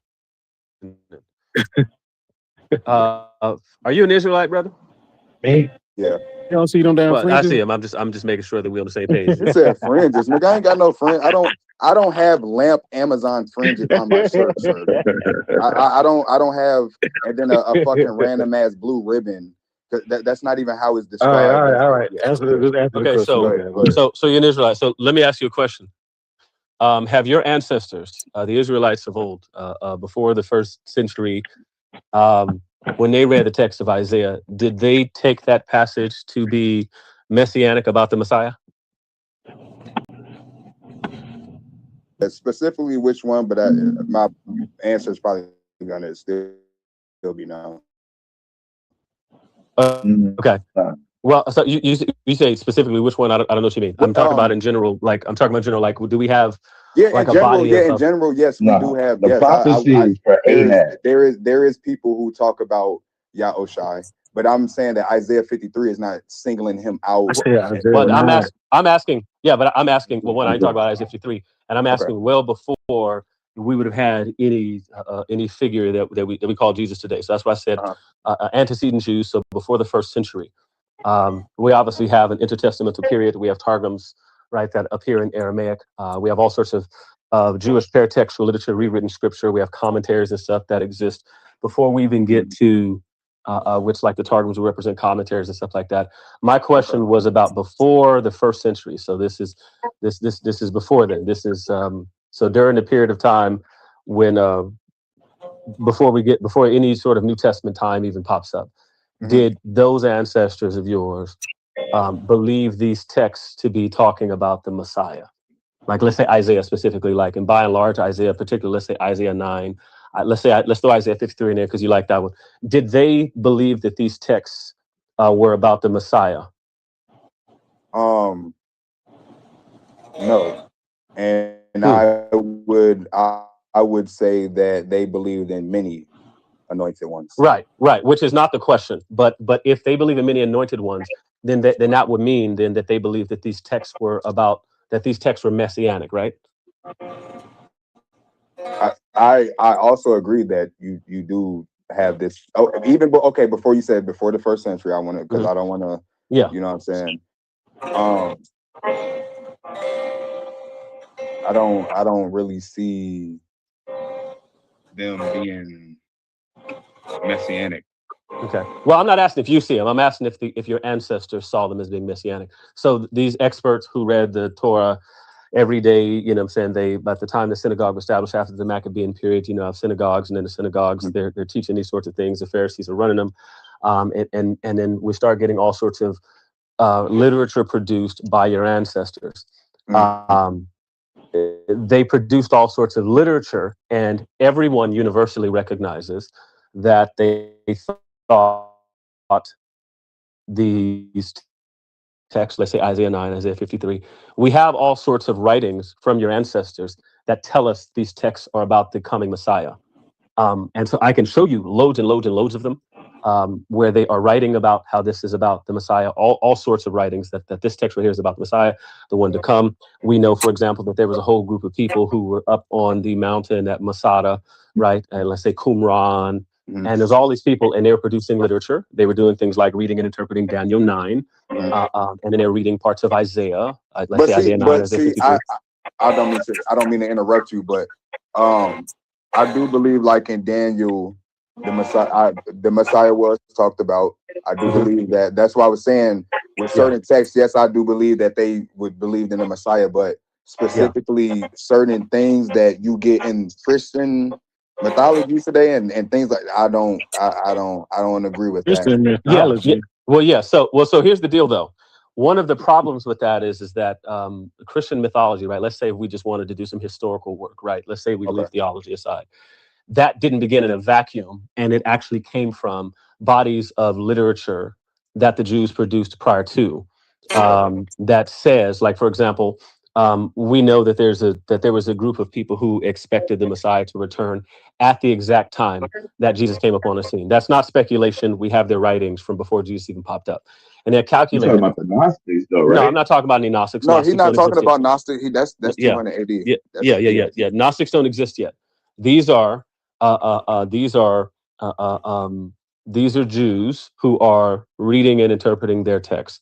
And according to your ancestors, they thought these texts were about to come Messiah. Now, here's my other question to you. Did your ancestors use and apply a dual application method when looking at prophetic texts? What do you mean by that? Well, what I mean is that did they think that when they read certain prophecies that they had an immediate application and a future greater application? As a prophecy? Yeah, like when they read lots of prophecy, did they think, hey, this applies to someone in an immediate way, right? Let's say like King Ahaz, but also that certain portions of the text couldn't possibly fit any one of these people that we're going to come in contact with. This is also about a future Messiah. Did your ancestors apply dual application to prophetic texts? Yes. Okay. And so if they did, then does it make any sense to say, well, that's not about the Messiah, that's about King Ahaz, if part of their application method was to say, yeah, this is about King Ahaz, but it's also about some greater person to come? Is that going to be dismissive of any sort of prophetic application to a Messiah? Doesn't seem like it would be possible to, if the way they interpreted their scriptures was that it was dual application, that telling me that it's about some immediate person, that doesn't remove it from being messianic, like necessarily. Okay. Like for example, when they bring up David and right, exactly. Yeah. Exactly. Yeah, so we know exactly what you're talking about. Yeah, so we know for a fact, right? So if I say, well, that's about King David, it doesn't mean it's also not about. But then you got somebody saying that it's about. Yeah, right. I get what you're saying. I get what you're saying. Yes. So we know for a fact, we can look at, and there's names of different Jewish interpretive schools. We can look at the way they applied it. We have texts and bodies of literature that they produced. So we know that we can't just say that was about this king, about this person, and therefore not about the Messiah, because that's not the way your ancestors would have interpreted their prophecies, right? Is that is that Talmud? Well, no, we're not talking about the Talmud. No, we're not talking about the Talmud. Not Talmudic. Yeah, but that's what I'm saying. So how would it be? Because like the chain would be because Talmud like for example, you have the name Babylon now. You have the name Dode, right, which means beloved. But then you also have Dode's name when this is actual when they're talking about the actual Doade. You have a it's another letter that's added because you have Dode and Doade, right? That's what they. No, this is what I'm saying. No, I'm asking about the validity of the other claims that from people or writers that these things were had double messianic meanings and all of that. Because the only thing that we have that's a chain that's locked in is the Babylonian Talmud. I don't know what that means. Babylonian, but the Talmud is just commentary. That has to do with the Kabbalah and the Chabad and those things. That's spiritual. That's more of that's them trying to add scientific and spiritual things together. It's basically the same thing as Kemetic science. So can I ask both Blue and Isaiah a question? Then I'm not saying specifically Kemetic science, but I'm talking about how they use spiritual the spiritual meaning behind what this verse says, and then they also give a commentary of how it's literal. Yeah, no, I get that. My question to y'all though is there, according to the Bible, is there a future prophetic figure that is supposed to be the Messiah? That's not supposed to happen during the time of the people that are living right there that the prophecy applies to. Is there a future prophetic Messiah? Of course they would. They wouldn't have been waiting on him if they weren't. I just wouldn't say. I wouldn't say that it was Isaiah 9. That question is important because, but the waiting on them was not waiting for a Messiah to save them through the death of his blood and resurrection. So well, hang on. That's why I'm about to ask you, how do you know what this figure is, and what text do you read to say, okay, this is that messianic figure? From the Ebiotes and the Shem Tov translated Hebrew man. Wait. This is why when I'm debating Courtney, I stuck straight to a specific topic. Is Jesus the prophesied king? No. And I always say no, that he's not and that's the thing. Exactly, because there's stipulations to a prophesied king. Also, Jared, wait. No, this is why. Hold on, wait. I always bring this scripture up, and I've said it 1,000 times. The future messianic or the Messiah from the tribe of Judah cannot be the future king, because specifically in Jeremiah 22 and 30, and also this is where Matthew and he traces the lineage from David to Jeconiah and Joseph, and that Jeconiah's line said in Jeremiah 22 and 30, there will be nobody on David's throne from the tribe of Judah no more. And what does Luke say? Luke says that this is why Luke changes the lineage of who. What does he say that his grandfather? Yes, because Luke doesn't say that. Luke doesn't say that Jesus is one of his ancestors is Jeconiah. It starts with an A. Because it comes from two different sons of David, and that's what y'all don't. But even with the sons of David, the prophet Jeremiah said that nobody would sit on David's throne after Jeconiah. I know, but you're not listening to what I'm saying. So that's why on David's throne. That's why Jesus wasn't concerned with David's throne. It just said it would be. So how did Neil listen? Neil, how did Neil get back to this conversation? Specific golf course. No. Hold on. The throne of David was an earthly throne. Jesus didn't come in Jesus Christ. Oh my God, man. This is right. Hear me. We need levels to these conversations. Come on. Whoever that was, it might have not been you. Is there a high school level enough conversation we could have with excluded everything? Yeah, because you answered like it wasn't you, but you know. So I said you answered like it wasn't you, so I said it might have not been you. It wasn't me. What? Come on, shut up. All right. Good job, baby. All right. Hey, honey. I want you to know. I'm not trying to get first. All right, so look, this is what I'm trying to say. So, Isaiah, I want to deal with your point about the lineages in bad. Somebody got a bad echo in both Matthew and Luke, right? So the reason why I brought up it being from two different sons of David is because a lot of people understand one to be Joseph's line and one to be Mary's line, right? So either way, you would have the fact that Jesus have either birthright or legal right to that kingship, right? Do you understand what I'm saying about that? Yeah. So here's the issue, right? I was the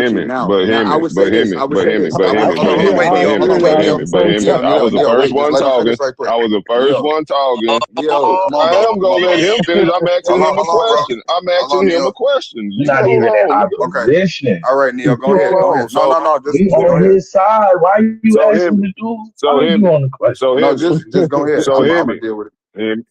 God damn, y'all nigga crazy. No, you good, brother. Just go ahead and talk, Famo. All right, so as far as him did Jesus ever claim that he was going to sit on the throne of David, and did he ever give a fuck about the throne of David? Hear me. Yeah, but what did they got? Yeah, but what did they got to do with? No, he didn't. No, he didn't. That's what it got to do with it. You didn't know it. He never gave a fuck about the throne of David. He was not trying to sit on David's throne. He was talking about the throne of heaven the whole time. His kingdom was not of earth. That's what he kept saying. He kept saying, "This is not my kingdom. This ain't the king." You just said yes. I said, was he concerned with the throne of David trying to sit on it? You said yes. No, the fuck he was. He never sat on the throne. What was the prophecy given to David? The king, that a king would come and he would save the people. Nobody said he was gonna sit on his goddamn throne. They just assumed that that's what they meant. They assumed they meant an earthly king of Israel, when they was talking about a king of heaven, earth, and everything else.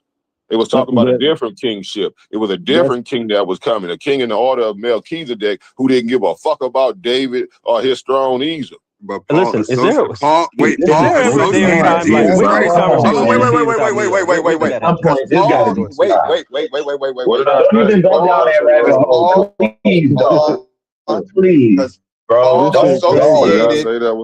associated Jesus Christ as being the high priest in the order of Melchizedek. I just said that. Total bullshit. Come on, man. That's total bullshit. Come on, man. Because Melchizedek was never called the high priest about Luke and Matthew, about the lineage of Luke but and don't Matthew. get caught. You don't want to even get caught up in that, because right now, y'all better stay away from that. Look, Neo is here. The Son of God is here. Goddamn, you better stay away from that. Y'all better leave that one alone. Come on, man. You just no. Okay, bro. Okay, now Hemi was saying that the two lineages, I get what you're saying, Hemi. The two lineages, one shows the maternal, one shows the paternal. Even so, with the history of the tribes and Jesus Christ was supposedly, I hate saying that, he was from the tribe of Judah, right?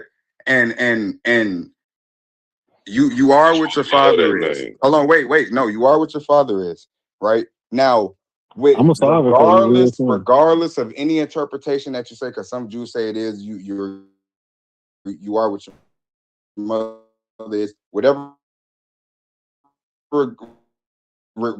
Regardless, still from the lineage of Jeconiah, regardless of if it's maternal or paternal. So Jeconiah's lineage, because it's from his father's side, and he is still a seed of Jeconiah. You want me from that's the whole kingship. Remember the kingship. Remember the kingship was through David's lineage.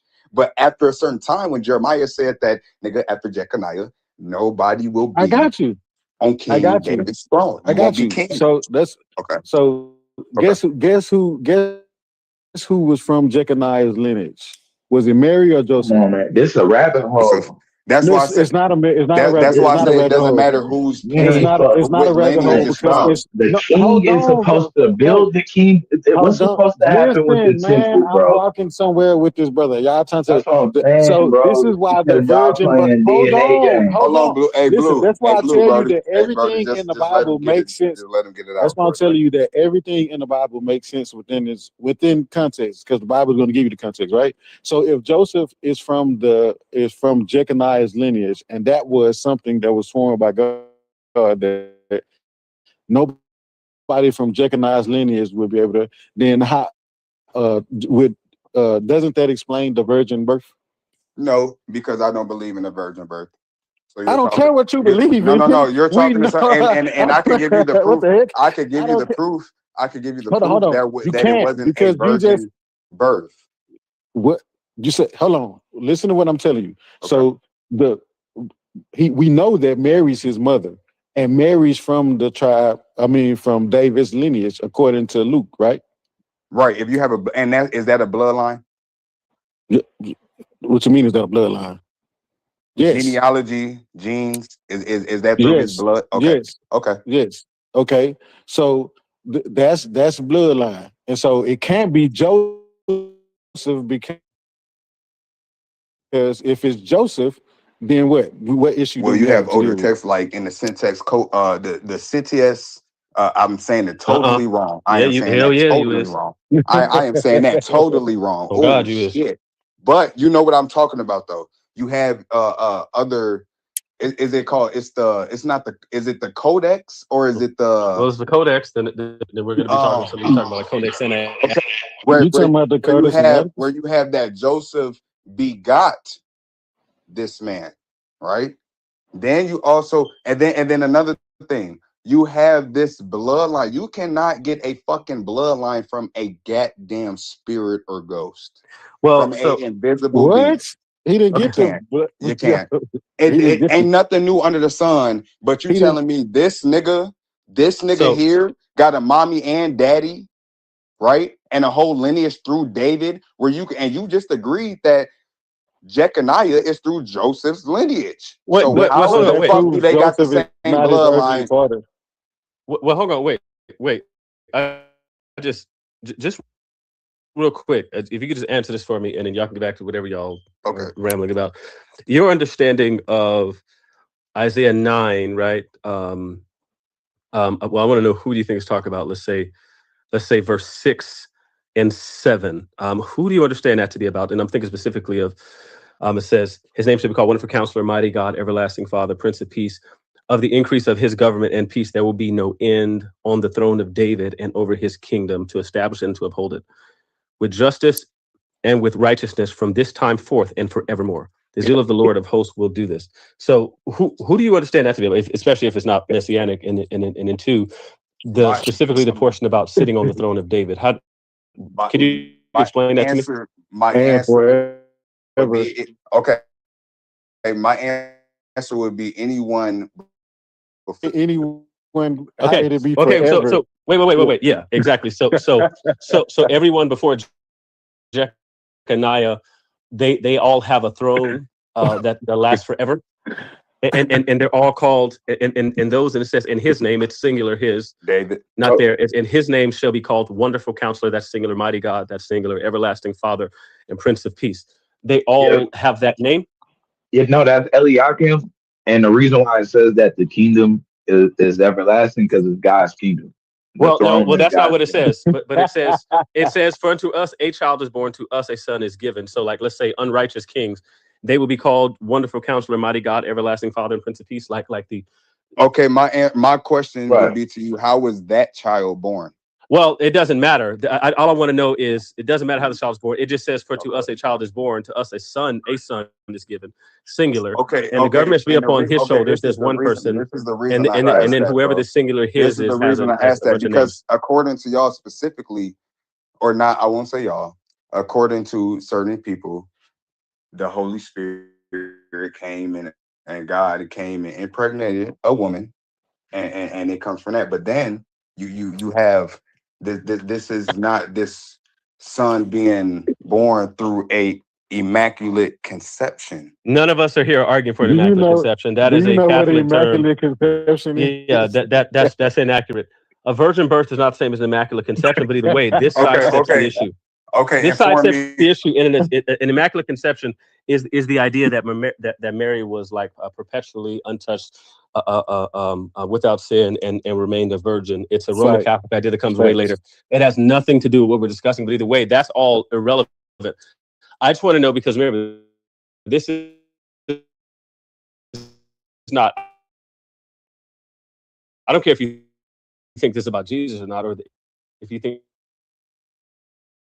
And then you just argue that this applied to all of the kings before Jeconiah, and it would seem to not make any sense, not grammatically, and also just like practically it wouldn't make any sense either, given that we have all sorts of different kings and stuff. But in this one says that this throne, again, let me just read it again. And his name, singular, shall be called Wonderful Counselor, singular, Mighty God, singular, Everlasting Father, singular, Prince of Peace, singular. Of the increase of his government, singular, and of peace there will be no end. Okay, so you have an everlasting kingdom, and then it says on the throne of David and over his kingdom, right? So over his kingdom, to establish it and uphold it with justice and righteousness from this time forth and forevermore. The zeal of the Lord of hosts will do this. And so there's nothing. Okay. Now, when Jesus came on, when the Messiah or not Jesus. Okay. Well, no, I don't want to talk about Jesus. You still haven't. Okay, my fault. That's why I corrected myself. Eliakim, bro. The Messiah, right? Well, we don't know if it's about the Messiah. You still haven't told me who it's about. Okay. My first question is, who is this about? And then I wanted so who is this about? If it's about all of them, then I have some questions, and you can certainly say that. But I didn't have some follow-up questions. But I'll let you get through your whole answer. Who is this about? Explain the singularity. I wanted to explain the grammar and the practical issues with this being about all of the kings before Jeconiah. And I want to know why it says that this is going to be on the throne of David forever, and from this time forevermore. So whatever time it started is supposed to be without any end. And so now, yes, who is this about?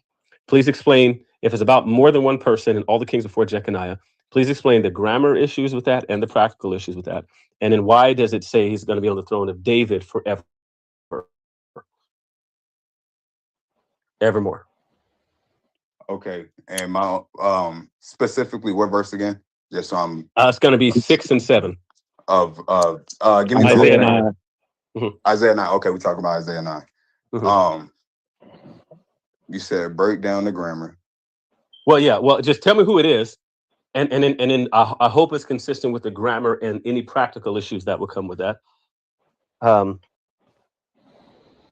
then I wanted to be explained how it's going to be sitting on the throne of David from this time, from whatever time it's established, forevermore. Okay.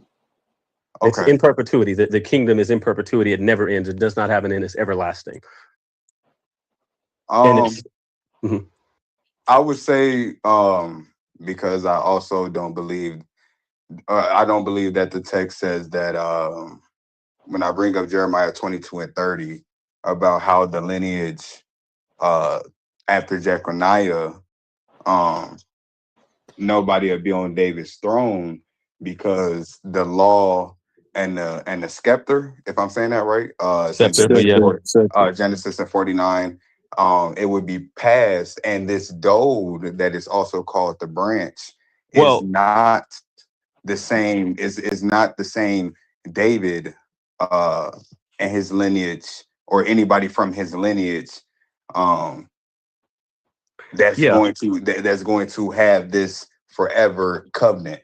Yeah. So Jeremiah 22:30 doesn't say what you're saying it says anyway. It is talking about a specific person. I think we started 26.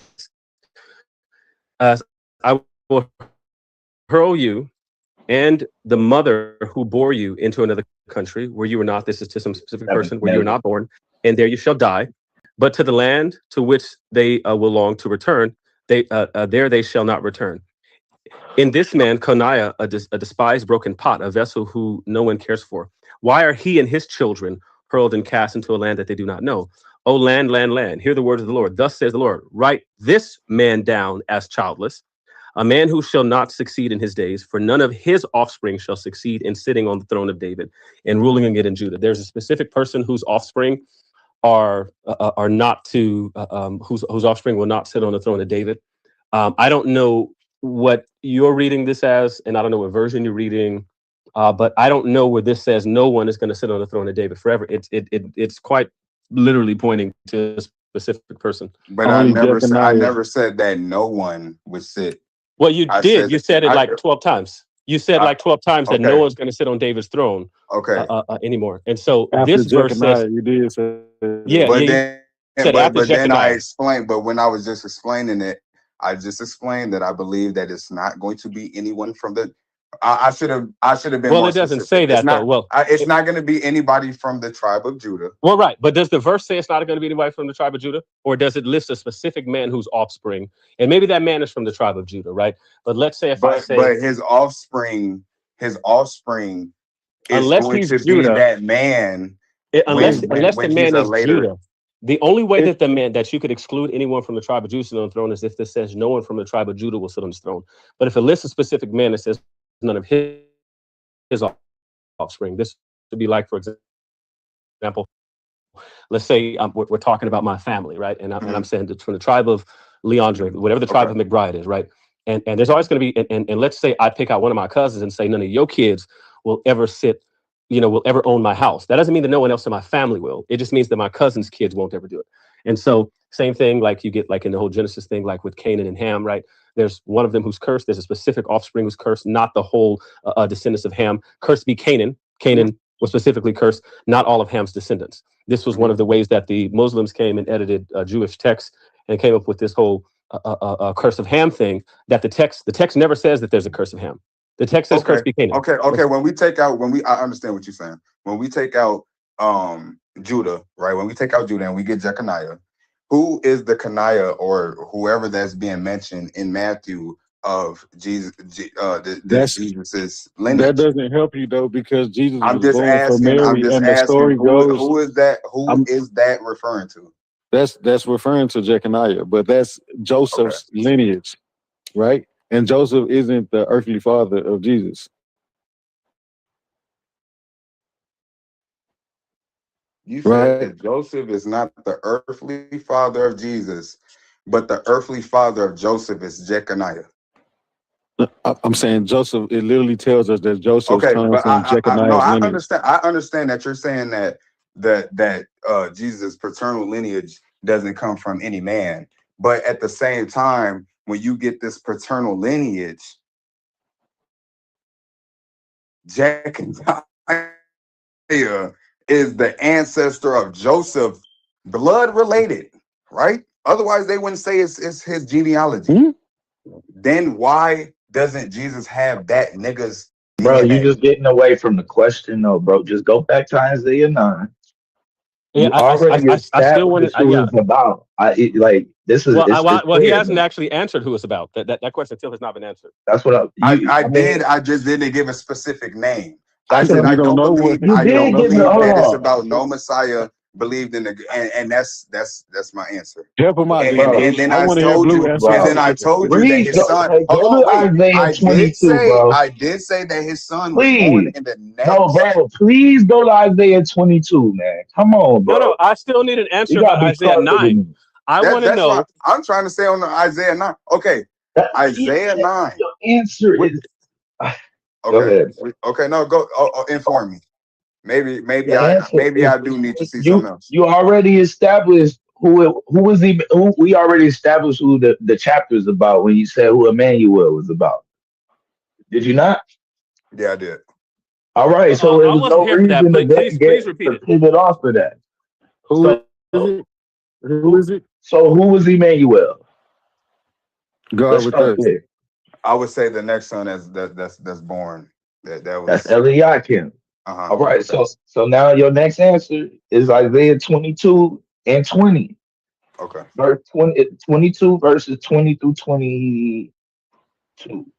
Okay, so wait a second. I want to make sure that I understood the answer. who is Isaiah 9? Which person is called Wise Counselor, Almighty God? And which human is given that title? I would say that prophecy is talking about the next son of Isaiah. Yes, and so the next son of Isaiah is called Mighty God. I just want to make sure I'm understanding that the Jews would have had no problem walking up to a child of Isaiah, a human, and calling him what the text calls him, calling him Almighty, Wonderful Counselor, Mighty God, Everlasting Father, and Prince of Peace. That would have been the son of Isaiah. That's why it's kind of like this kind of seems like something that they would stone you for, and maybe I'm crazy. But if they walk what? Wait! You believe that he would have just that they would stone you for walking up to a man and saying he shall be called, and then again because you have all this on the throne, he is God. Okay, I get what that's why they worship. Yeah, because that's why they worship David and their God. They got on their knees. Well, I don't know who worship David. I don't know higher power, but you can go and say at 1 Samuel. There's not. They get down. I'm not going to go into the. If you're talking about words and stuff like that, God just means higher power. That don't mean that. Well, no, if the definite article they're not talking about. Yeah, y'all made that up. Yeah, y'all made that up. Talking about the highest. Yeah, you can be God. Y'all made that on earth. You said God does not mean God. No, yeah, you 100% made that up. The definite article, I made that up. No. The phrase definite article you did not make up. You made up the title. You made it up saying God just means higher power, and you said that they would have no problem walking up to a person and calling them Mighty God. Oh my goodness. Yeah, you 100% made that up. They're going to call him. I made up, brother. Wonderful Counselor, Wonderful Counselor, Mighty God, in modern Everlasting Father, right? Elohim. You made that up, Yeshai. No. Yes, you want Elohim or Elohim doesn't mean hold on. No, it doesn't mean higher power. No. Read the verse on day. Not in any language. That verse Okay, what does it mean? What does because it you mean? have to What deal does it with the mean? fact that Because no what? Hold human on. It is- doesn't mean that. But what would be the purpose of putting a definite article in front of it to mean the God? That's not. That's Tell me that. Tell me Well, that. no. What would be the purpose Well- if I made that up? What would be the purpose of adding a definite article to be specific? Well, that's really irrelevant to the question about whether Why? they walk into No, it it's and not. call them. No, No, it it's is. not. I'm about to explain why. Okay. I'm about to explain why. Okay. All right. So definite article is it's a marker saying that this is a particular iteration, the particular iteration of what it is you're talking about. It's part of the reason why that would be blasphemous to do. But on top of that, Elohim It's is the part name of- for it. I'm trying to answer. Elohim is a title for is a title of divinity, and so they wouldn't have walked up to a mortal man and called him mighty God. They would not have done that. It never would have happened. Nor would they have called him wonderful counselor or everlasting father or prince of peace. This is why only the king would get that. Somebody that's sitting on the throne. No, that is also I false. don't agree. I don't agree with Yeah. that. That is also I false. don't agree with that. That is I do also not. false. I do not But agree. I do not agree because this is the same so thing y'all when y'all saying brought up is that Psalms. y'all Hold saying on, that hold on. Just the other day when niggas was bringing up Psalms and was talking, and matter of fact, DeAndre, it was you. You was talking about Psalms is talking about a divine counsel. No, Right, the fuck right, out. and It's exactly not. the That's same what thing I just said It's today. not. The It's same not. thing It I was just said talking about. today. It was talking about the judges. Well, it was not. It was talking about the judges. It was Well, not. it was not. No, that's Yes, it was. certainly a claim. That's Yes, certainly it a was. claim. But Yes, it well, was. that, I know Okay. you. Okay. repeated Why it. do you? Okay. Well, Why do you say that it wasn't? Well, because as I pointed out, that when we see phrases like "son of God" or "sons of God," one in the literature that was produced in the intertestamental period, and even in the Old Testament usages of the terms, it's referring to divine figures. And so when we went and looked at other passages where, like Deuteronomy 32, where this sort of thing is mentioned, sons of God are divine figures, and these are things like chaos monsters. These were things like the spirits, things like that. They're produced. These were the what became the Elohims of the nations. I Some am of not which we talking went about around. B'nai Elohim. Well, I am, the I'm not problem. talking about that. I am not talking Well, about that. well, I am talking about the single word Elohim or Elohim. I am not talking about the sons. Well, you Elohim. asked. Well, the problem is because when you say the problem the sons is that that phrase. Hold on, no, but when you say the sons of Elohim, and my fault, I'm not trying to be disrespectful. When you say the sons of Elohim, you are talking about B'nai Elohim, or you are talking about B'nai Elohim. Those are the sons of. It's a whole phrase. Brother. You are not. No. When you get Elohim, it's the same being, brother. Who are you talking about? Let me Leandre, let me say something right now. Let me say something right quick. Let me say something right quick. Hold on, brother. Don't do that. Don't lick of modern Hebrew or ancient Hebrew. Do you Please don't do that. Please don't do that. Please don't do that. No, you don't. If you have to do that, I'm gonna have to do something that's just equally as rude. If you don't speak English, you are not qualified to. You are not qualified to teach Shakespeare. Point blank, period. You ain't qualified to teach anything. Let me tell you something, little nigga. I went to school for education, and I was actually teaching. You ain't never taught shit, so you can't tell me shit. You ain't qualified to teach. I promise you, I could. I have enough understanding in the linguistics of Semitic languages. To do that, brother. That is why I bring up comparative linguistics and all those things. So what I was gonna say, Leandre, is basically that when it comes to the Elohim, the way the Bible words it and phrases it, that God is the supreme creator of everything, including the Elohim. So they would naturally be the B'nai Elohim. They can be called the B'nai Elohim or the Elohim. They're talking about the same beings, you dumbass motherfucker. Because he was the first and he created everything else that came here. So the B'nai Elohim or the Elohim, you stupid idiot. But I was being specific when I said the definite article. If you didn't hear that part, dumbass nigga. Article. No, when I said the definite article, which is dumbass nigga, dumbass nigga. Elohim and the B'nai Elohim are the same thing, and you said they was different. Okay, you said they was different. No. I don't give a fuck. I don't give a fuck. I said. I don't give a fuck. have no decorum. We ain't gonna have no motherfucking decorum. Now, yeah, you said the B'nai Elohim was different than you didn't say sons of God. You said the Elohim. The Elohim and the sons of God are the same goddamn thing. Did I you ever stupid bring up a motherfucker. definite article and did I ever bring that up? Yeah, you brought it. The definite article. Yeah. Okay, and I was being specific on the Ha-Elohim or Hey Elohim. Or when I would say I actually didn't say Hey Elohim. That's my first time saying that. But I was being very specific about the definite article of when you add this prefix to the trilateral root. Now, if I didn't know anything about Hebrew, I wouldn't know shit about what, because that's shit you can look up, bro. You're not finna sit here and say I don't know nothing about Hebrew when I'm. I guess the question is, so let me just say, for what it's worth, my answer would be the same as Neo's in that it's interchangeable. So like because like for example, let me ask you, we talk about morphology and syntax of the Hebrew, right? Elohim on its face, we're not talking about within a verse. It is necessarily plural, correct? It can't, it can't. Yeah, so necessarily.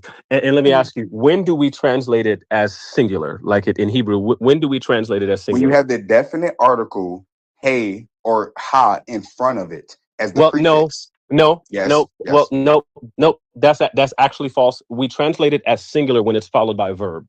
So because all sorts of places. Okay. No. Okay. I get what you're saying. Yes. Verb, for subject, subject, object. I get what you're saying. Okay. Right. Okay. Right. My fault. Yes. So what we have here, let's say like in Psalm 82, and now we're off on a rabbit trail on Hebrew text, but like in Psalm 82, you certainly don't believe that it's one person, right? Psalm 82:1, and it says God stands in the congregation of the Elohim, right? You certainly don't believe that's singular there, right? Because you believe it's multiple judges. Yes. Okay, cool. So right here, it's plural, right here, right? And so when it talks about, so my position would be the same, and I think there's a lot of support for this, that when they're called the sons of God, right? I think that, and I'm going off memory, but I do believe. Well, I don't know. Let me see. Trying to think which text we would even be looking at. But like when matter of fact, let me go to Genesis. Psalm 45. Hang on. Let me see. I want to go look at something real quick. I don't want to make nothing up. Psalm 45. Hey, we say 6. Yeah. Well, no. This one doesn't help. I was looking for when I'm going to see the sons of God. So let me go to Genesis. Go to Genesis 6 and 4. Like for example here,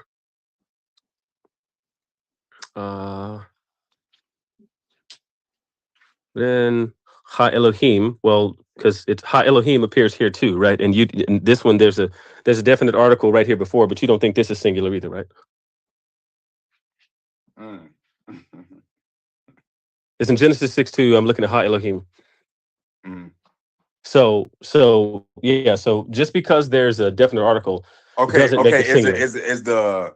It could be referring to it's pointing to one single congregation, right? So one body or group of people, a particular iteration of the sons of God. And so my understanding of this would be that group is called the sons of God, because I see Ha Elohim right here. I'm looking at it in Hebrew. So yes, I don't think that makes it singular. Okay, what would you say against the lexicon from Bragg's? That it says. I might have it. Hang on. I think I have Bragg's lexicon, but why? What does it say? It says supernatural beings, and it's example D. No, I have. Let me see. I have that's stairs. Let me see. I'm trying to see which one I have. I have a couple of them. Let me see. This one is. But go ahead. Continue. I'm listening. But when you get, you say that is the subject and the object are they plural or are they singular? In which verse are we looking at? The one that you just brought up, Genesis. So this is all plural. So is it and is it construct or is it absolute? So no, it's construct here. Okay. But yes, I'm just either way. So now, so it's not absolute though. No, no, but I guess I'm gonna. I guess I'm not understanding what point I will make. Maybe I'm lost. But either way, I don't know if that's going to solve our quandary here. I think there's been debate over this issue, but either way, I just, like I said, when I see, going back to the Isaiah 9 verse, right? Mm-hmm. When I'm going back to Isaiah 9 verse, it is singular about a single is verse. it I'm saying it's probably totally wrong. Sequential. Is it in a sequence? Does it have anything to do with a sequence? Well, I don't know what marker you'd be looking at for that, unless it's like a figure of speech or something. But when you're in the modern, or when you look at any lexicon, it'll say sequential ictol. IQTOL. Yes. Well. So, do you mean like the narrative function? That's why, because I'm talking about. So that's what we would see like at the beginning of the chapter.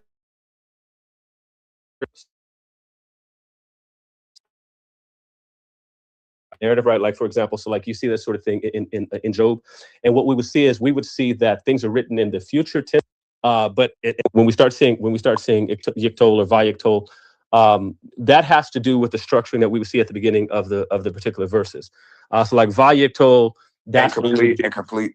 Yeah. Yep. Yeah. So I don't know. Is that what you're identifying here?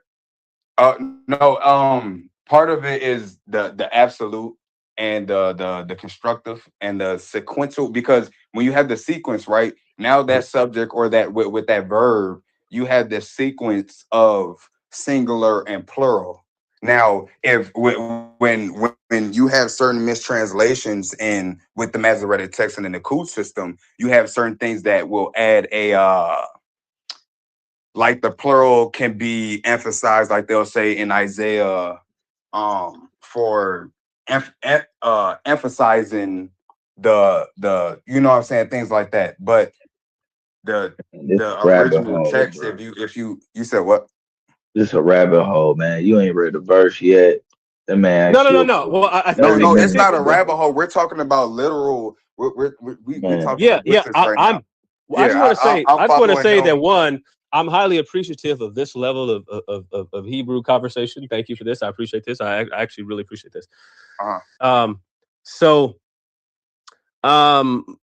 This, as I'm looking at it, I'm seeing katal form because I'm seeing perfect verbs, and I'm saying vayiktol, not yiktol forms here. Okay. Because I'm looking at now with the Qud system, are they showing the gash or the dagesh, or is it well the one I'm looking at certainly has a dagesh here, but but yeah, I certainly have it here, but what I'm looking at, because when I'm looking at perfect verbs, like when like in 6, it talks about yulad, that's is born, that's katal. Nitan is given, that's katal. And then I'm looking at vayiktol, like I'm still in verse 6.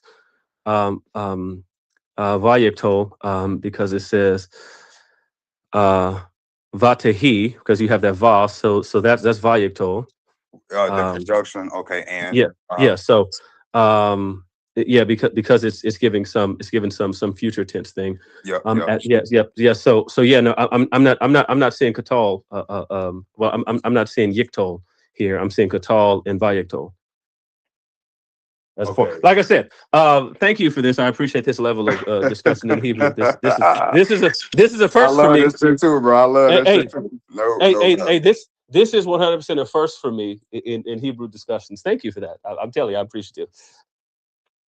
No, I for sure, bro. But I appreciate the conversation too, because a lot of that's why when I was saying at the beginning, niggas that I always say this, niggas that don't speak Old English can't teach ancient Hebrew. You know what I'm saying? You can't. You can't tell me what this text says just because you telling me what the fuck it saying in English. I ain't going by that. You know what I'm saying? I'm not going by.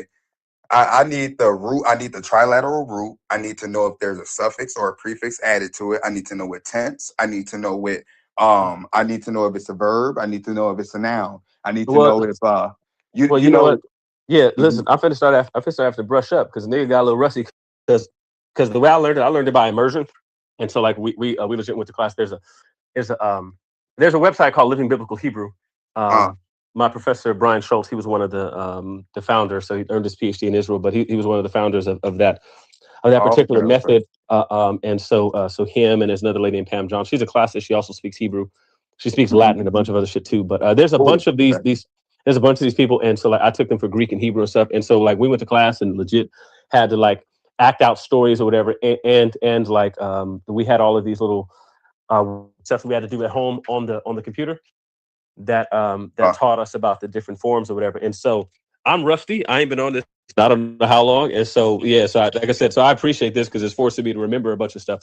So yeah, and where I learned from my teacher, his name is Yaoda Bandora. He graduated from Boston University. He his studies is in Egyptology, Assyriology, and studies of the Levant. So he's a citizen of Israel, but he's a black man from America. Gotcha. Right. His mother is Jewish. She's J1, she's J2, J1, J2. So she's literally a Jewish woman.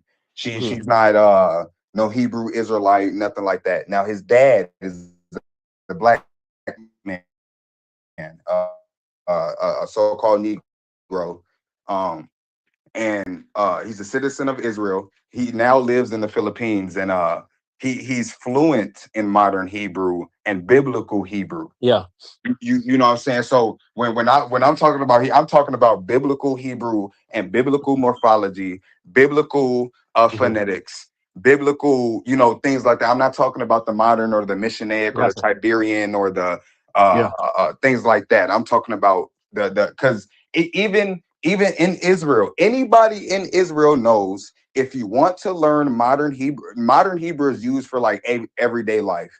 Adding they have like over 100,000 words in Hebrew that they made up for not made up, not all of them are made up, but that they added with different things and things like that for everyday life. Yeah, necessarily. You got a bunch of new words like Biblical Hebrew is what you want to learn if you want to learn about the historical and the text and things like that. Right. Yeah. Same thing goes like, for a person learning modern Arabic versus Quranic Arabic or whatever. Yes, sir. Yeah. So, and that's why I was fascinated about the course itself. He would pass out these little things. And it said, Jesus read his Bible in Hebrew and you should too. And so that was like the little leaflet. I think hang on, let me see. Might have a picture of it in my phone. But wait, hey, you know what's crazy though? Like, okay, now this is another problem that I have since you brought that up. Now, Jesus read from the scroll of Isaiah, right? Why the fuck did he change what Isaiah said? It's not exactly what Isaiah said. And we know this. And we know that. Well, that depends. Depends. Okay. Because, and that depends because here's the deal. And this was what was dope about one of my classes that I took in Genesis. Same teacher, Brian Schultz. There were multiple Hebrew texts that were in circulation at the time, right? The one that we have today is not the one that was in circulation at the time that Jesus was around. And then two, so you have multiple, in addition to things like multiple Greek Septuagints. So you have multiple Greek versions that circulated at the time. Right. And then you also had like the Samaritan Pentateuch or whatever. So now, which one of these he read from, that we don't actually know. Okay. Right. Because even if we say, okay, he read it in Hebrew, well, which Hebrew text was it that stored up? Now, here's one of the dopest things I think about it is the biblical authors and the Jews of old, knowing that they had, let's say, multiple Hebrew texts that circulated and multiple Greek texts that circulated and the Samaritan Pentateuch, like Stephen, for example, in the book of Acts, clearly was reading the Samaritan Pentateuch, because if you read the story that he cites, about Abraham and his journey, where he came from and how long he sojourned. When you read what Stephen says about it, it doesn't match any Hebrew version we have. and that's because he's citing the Samaritan Pentateuch. And right? that's and is that okay? When you bring up the Samaritans, I always get this fucking mixed up, but I think I'm talking about the right people. When you get the Kohen priest, right? Okay. No. No. The Kohanim, those are like full-blooded Jews that have never left the land. Okay, that's why I always bring up from Jeroboam in 1928 BC, right? When you get when they talk about the man, the lions, right? That this is at the time of the Assyrians. Now you get this man who's sent in this land, and all the people are dying because of the lions, right? And this same man is the same man who went and started that priesthood. And they when you go, I have the actual source from where they take the blood, the haplogroup, and it's E1B1A.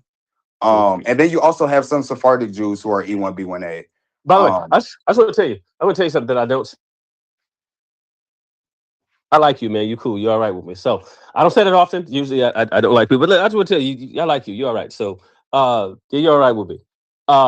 You seem widely read enough for me to have discussion with, like I said, but yeah. So listen. I usually cuss niggas out in here, but I like you. But yeah. So what are we talking about prior to?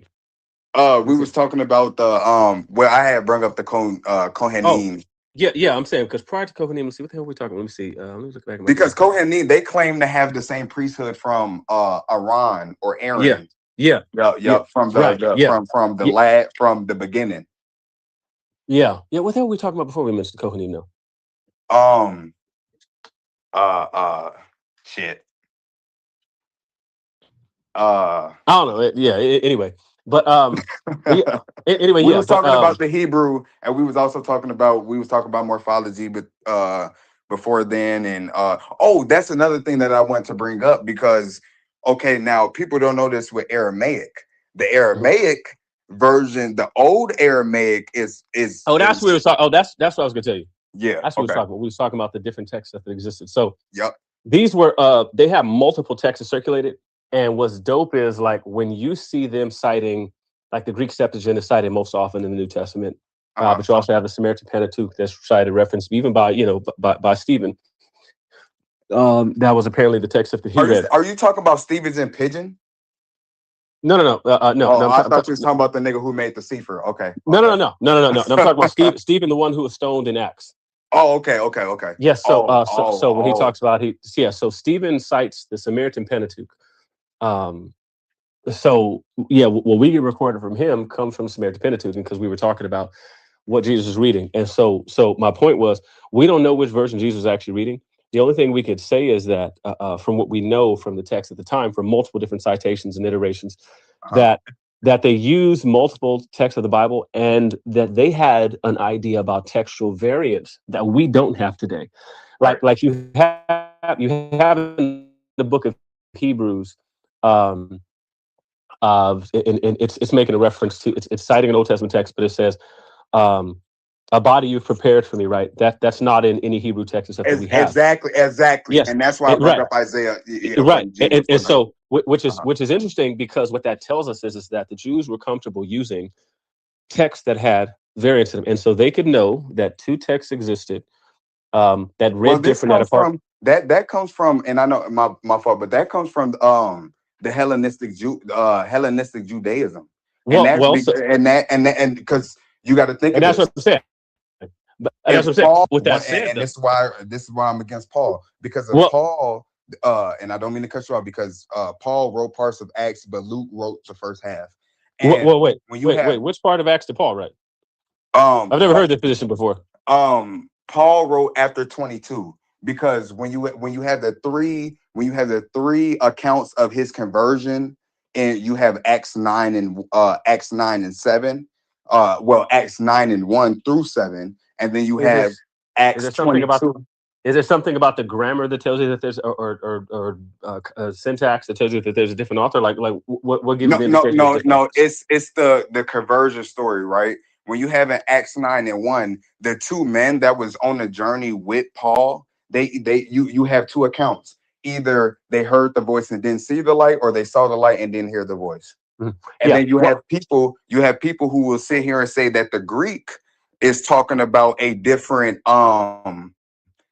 as in hearing a voice, as in not listening, as in, okay, I hear you, but I'm not listening, right? Yeah. And Yeah. and that's bullshit.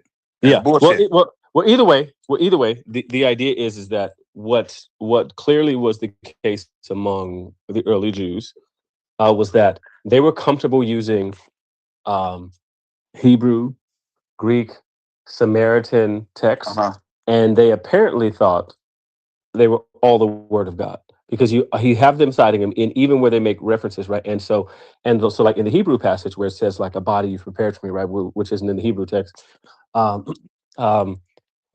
they go so far as making a point. They make a theological point based on a textual variant there that exists, and so they were clearly comfortable using different versions of text. And so even if they had minor variants, that wasn't a thing that in their time, in their day, that clearly bothered them, because we have them using these different versions. And so our idea of this isn't theirs. And so to take it back to your question about Jesus citing the temple, some of these Hebrew texts and stuff we no longer have. They're not extant. We don't have them anymore. But whatever the case was, they weren't bothered by using texts that had textual variants in them. I would agree with you. I would agree with you, because I always bring this up with Judges 12:6, when the Ephraim, the tribe of Ephraim, when they were accused, when they were asked, is this word sin or shin? So like I say, Abraham would have understood Canaanites and their Hebrew and their dialect and things like that. But he would have knew the difference between, or I wouldn't even say Abraham, my bad. I'll say from the time of from Judges and that they knew there was a difference in dialect, but it was part of the same language. Now with the Samaritan Pentateuch, right? You have the Samaritan when you go into the actual, when you look at the lettering and you go to the and you do comparative linguistics on this other language, I also believe that other people had a hold of the Hebrew language, and that's why they made it into their different things. Now it's you but you do have an original from them being able to make up different dialects. You do have a original language. Oh, by the way, I just Courtney posted some good stuff back here that I forgot to mention. I just want to read it, and then you can get back to it. He says, it was customary in Second Temple culture to use both Hebrew and Aramaic targums in synagogues, right? Which is factual, especially because coming out of the Babylonian captivity, the script changed, but so did their language, like the language that they were using because of being in captivity so long. And he says targums existed and served a liturgical function, and so again, also true. And he says, then he cites the source. He says, like the Septuagint, the Targumim apparently originated in a liturgical setting instead of, or in addition to, the reading of the Torah in Hebrew. The lection was read in translation to make the word of God accessible to all. And so, and that's important because, like I said, so like, for example, with whatever Jesus read from, right? And I haven't checked this, I'm not sure, but like I said, you had multiple Hebrew versions stuff that existed. You had Aramaic, and multiple versions of multiple Aramaic. versions of Greek, and so he might have been reading from one of those because of the fact that they were Hebrew. Of course, still existed as a liturgical language, but I was just about to ask you. Ask you, was Hebrew still because some people, and I don't mean to cut you off, because they say that it's a dead language, and that's all I gotta say. So at that time, it wouldn't have been used in like everyday language, I don't think, in most cases. Oh, I'm glad that you said that. Like, damn, bro. Yeah, people don't get it. Yeah, but it still would have existed. But they likewise would have, especially if they communicated in Aramaic, especially with the source that the court decided. Yeah, what we would have had is you would have still had the existence of other versions of stuff that read it. So like if you had like the Targumim, right, which sometimes it was just straightforward copying of older Hebrew texts or whatever, right, that are now in Aramaic. so you would have likewise though, you know, you would have had other versions stuff like that that are read. So maybe, and I haven't looked to go see if there's a Targum that has a specific reading, because it may be the case that he was reading from a Targum or Targum that existed at that time, that would have been there. And so what we have recorded is the citation of the reading that would have came from one of those other ones. And like I said, they were comfortable with variants and with other readings. I know, like with us, you know, we in modern day times, we like, no, you have to have this particular reading, this particular version. But I think that community didn't have that sort of understanding, and I think that's, you know, that's important to note. You know what I mean? And so, like, when I want to get back to what the reading of the original was, if that's my concern, then of course I want to know what the Hebrew text of it said, and what the earliest Hebrew text of it said is probably going to point me closer to it. Not always. That reading could certainly be preserved in some other reading. And I may be looking at a Hebrew version that has a variant that came about later. Who knows? But probably it'll get me closer if I'm going to read a Hebrew text, most likely. But yeah, they certainly didn't think that it was necessary. Okay, and I agree with you, because I believe that when the Hebrew wasn't a dead language in that time, they spoke it amongst each other. But when you got like a government and you they were familiar with a little bit of Greek, but there were no Greek schools in Jerusalem for them to officially learn it as a perfect language, I would say. Well, I don't know that I would say that. But I say that because the Greek New Testament is written, and I think Courtney brought this up the other day. It's 92 point something% is very accurate in Koine or Koine Greek. And that's why I say there's a problem there, because you have the earliest church fathers. Yes, there is speculation because of this is a heretic, but this is also the same nigga that gave, or not even the same canon that we have today, but he's saying that this certain group Ebionites, which is also what they say in the Beatitudes. Now there's a thing with the Beatitudes where they say it's 7 and 9. That's a different story. But the Beatitudes, they're talking about Ebion or Abayon, which is also mentioned in the so-called Old Testament. Now you can also know that with the grammar of, even in the Greek Matthew, because they use dode, that is specifically an ancient or a biblical Hebrew way of saying beloved. I wouldn't even say the pronoun or personal noun of the actual person, doed or Dawid. It's that. So when it comes to these different Jews and things like that, you kind of got to be, it's more specific, because all these Jews didn't believe in the same thing, and also they didn't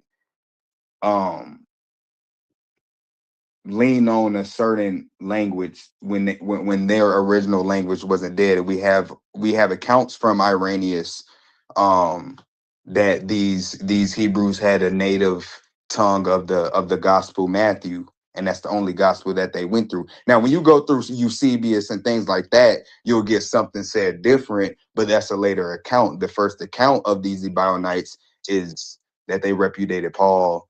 They believed in a natural birth, and they even were so in Judaism. Jude, I say that with my fingers, you know what I'm saying, quotation marks, of getting circumcised and things like that. So, and having this native gospel in his tongue. So it's that's where, and then with the Aramaic, right? With the Aramaic, if Jesus was speaking this Aramaic, even if they give him that, old Aramaic comes from the Assyrian dialect. That is not, when you only get the modern Aramaic when they add the Nakud system, and they add because the square script is nothing new. That comes with the old Aramaic, but the Nakud system. Well, this wouldn't be old Aramaic though, would it though? This would have to be middle or something else, right? Because there would be like 10th century BCE prior to be old Aramaic, right? Right, but we also see in Daniel, because this language was still familiar, the old Aramaic was still familiar, even in when we talking about Daniel, because even in that account, we have those people when it says that don't talk to us in Hebrew, talk to us in Aramaic. They basically saying like, nigga, of Aramaic, just speak to us like that, so they don't understand what you're talking about, and that's why that dialect springs out of the Hebrew language. You know what I'm saying? So yeah, if Yahushua would have been speaking Aramaic, he would have been speaking a more modern Aramaic, and that's a lot of Yeah, you mean like more modern than influence on like there. than Yeah, would there's have a lot of been. influence on there. Yeah, you mean so like more modern Aramaic than would have been like the case in Yeah, like while say his Babylon? language wasn't dead. Yeah. Okay. Because Yeah. even with Babylon, right? With Babylon, you had the Yehud province, which is the Babylonian academia province. It's based on the niggas who when the Israelites came back and they were said to build the second temple, you had a wave of more than just a group of these bloodline related Israelites. You had Gentiles or converts, what we would say, in this wave, and they ended up taking over, and that's why you get the Yehud province, or what they actually called it, the Babylonian province. The Judea became a province of Babylonia. You know what I'm saying? So their language intermingled and things like that. Their customs, all that. That's why we see plenty of times that these niggas was steady fucking up and going into different idolatry and things like that against their God. You know what I'm saying? Like my ancestors was Yeah. It goes like that. So and then another reason that I believe, okay, now I understand that the camps explain Deuteronomy 28 and 68. They explain the camps and shit like that, but then they also say shit like you got Native Americans and Mexicans and them Well, niggas I with a would whole hope different paternal my bloodline. my hope and prayer would be that you don't ascribe to that 12 tribes chart. No, I believe that the Ya'osharal is only Middle Passage people. Well, okay. And just help me understand that. When you go into Deuteronomy 28 and 68, right? Mm-hmm. It says in the I say it's a mistranslation because it's literally a mistranslation. It says that you will sell yourselves, but no one shall buy you. How in the fuck do you sell yourself if no one is going to buy you, right? So the actual word, and it's a reflexive verb, right? It's a reflexive verb. You sold yourselves. Indentured servitude. Now you have the prophecy of the next verb, which is they will be forced into a rigorous. I'll use rigorous because they use that same thing in the English in Exodus. A rigorous. What verse are you looking at now? When I say rigorous, that's when Exodus, when they talk about after Joseph died, the next Pharaoh. Well, no, I mean in Deuteronomy 28. What verse? Deuteronomy 28:68. Right. Okay, because I have, and I'm looking at this in the Lord. Okay, go to the blue letter, or if you go into a lexicon, any lexicon, when you go to the verb sold, it's going to be a reflexive verb, and that means to sell yourselves. Right. But yeah. So what's the because we're streaming, when you say it's a reflexive verb, what does that?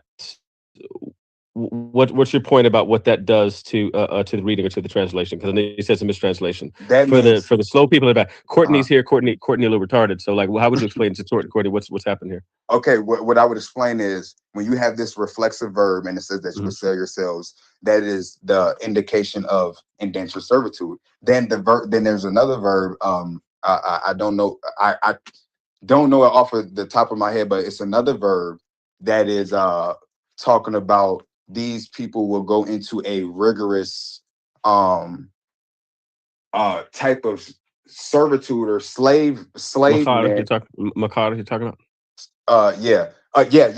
Yes, a slavement to where it's by ships plural, and it's a place not just people read the fucking English and they say Egypt and they say, oh, America's not Egypt. I agree with that. America ain't fucking Egypt. But when you get into the Hebrew text and it talks about fortresses, and then you go and you look at America, and America has more fortresses than Egypt. Well, let me ask you a question on that, especially because we're going to Hebrew. Mitzrayim, right, is the word I'm looking at. Mitzrayim. So what other place in the entirety of the Tanakh, right, does Mitzrayim not refer to physical Egypt or a person directly from physical Egypt? Because when you go into when and I bring this up because you have Moshe, right? Moses, he's talking to all the tribes. He has the grammar is that you shall see it not again. So when he's talking about that, they would never be all. And I say 13 tribes. Yes, I do say 13 because you have 12 plus Loe or Levi. All 13 tribes. And he said that you will see this place no more again. I don't know how to quote it in Hebrew, but he said you will see this place no more again. And he was talking about Egypt, and he was talking about as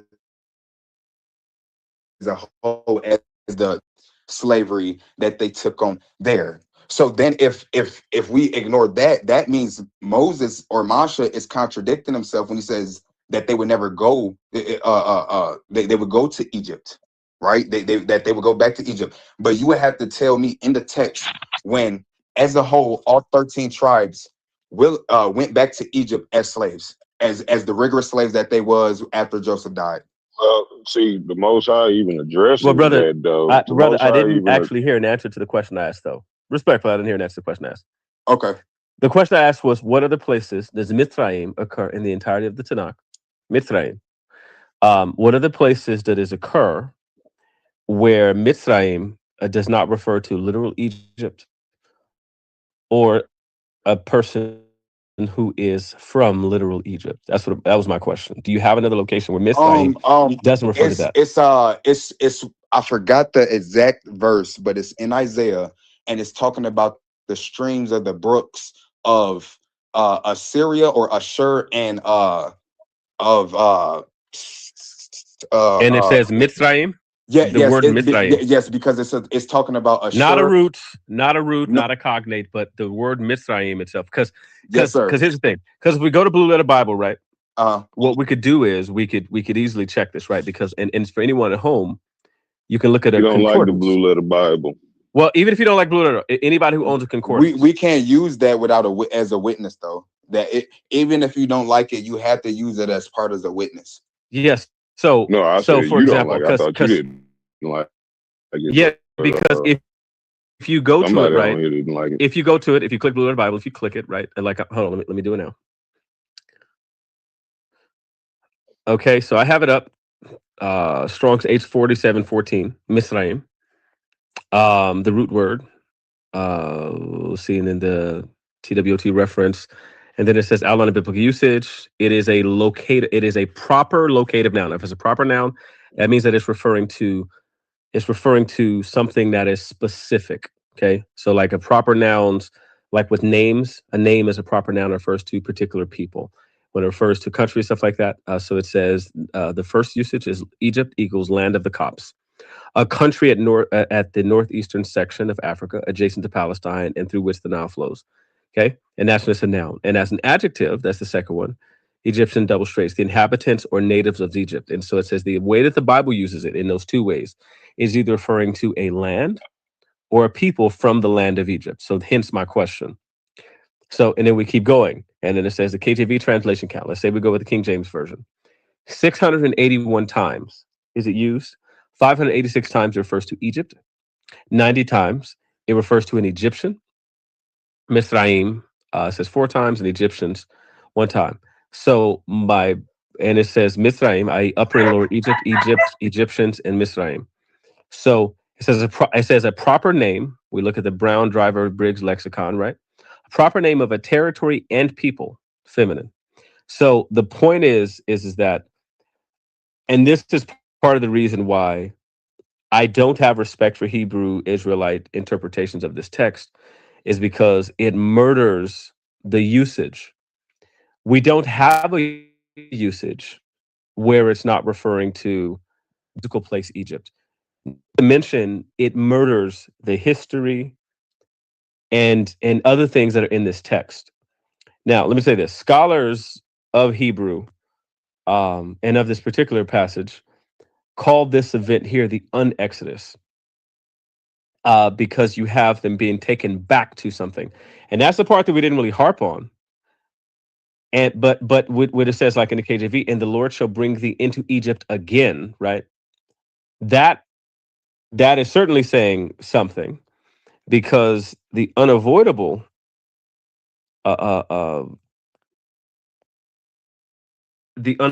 thing, right?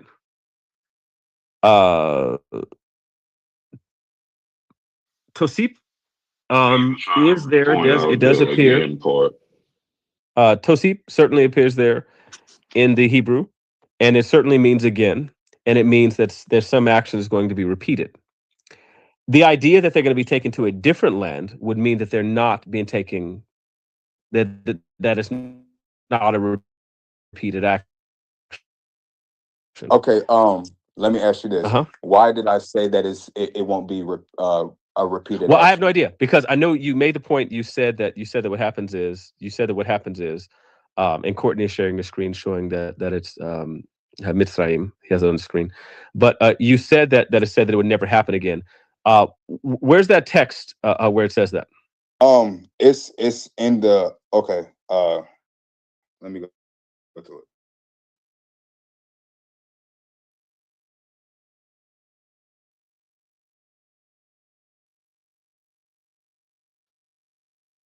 Mm-hmm.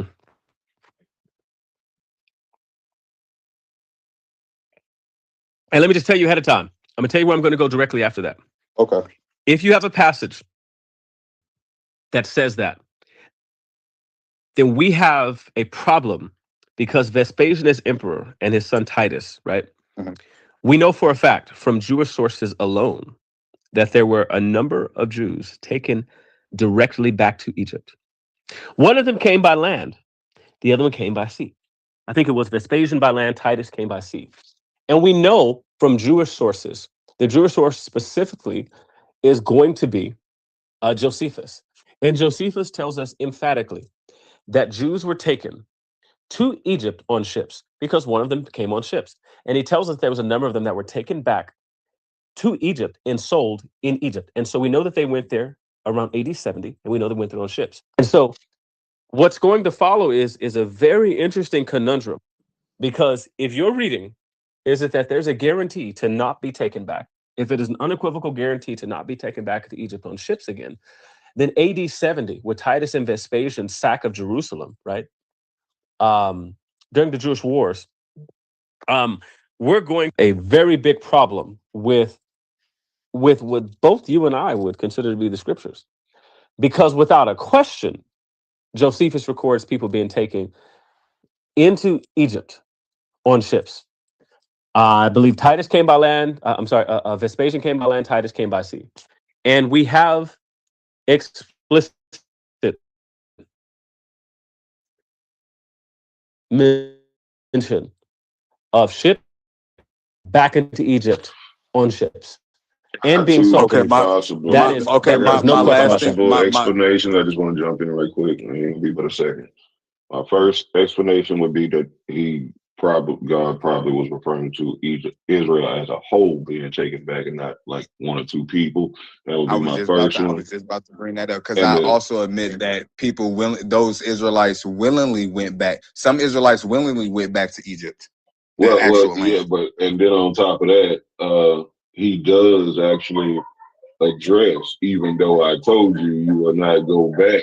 So he acknowledges that he told them that he wouldn't go, but because they didn't listen, I'm saying. Well, I don't know that we've gotten that far yet. I just want to see the passage where there's a guarantee to not go back. All right. I don't know that passage, so go ahead. I don't know it either, but he's going to tell us here in a second. Okay, when it What's the verse we're looking at? let me Like as I'm going to Courtney retarded. He Deuteronomy watching.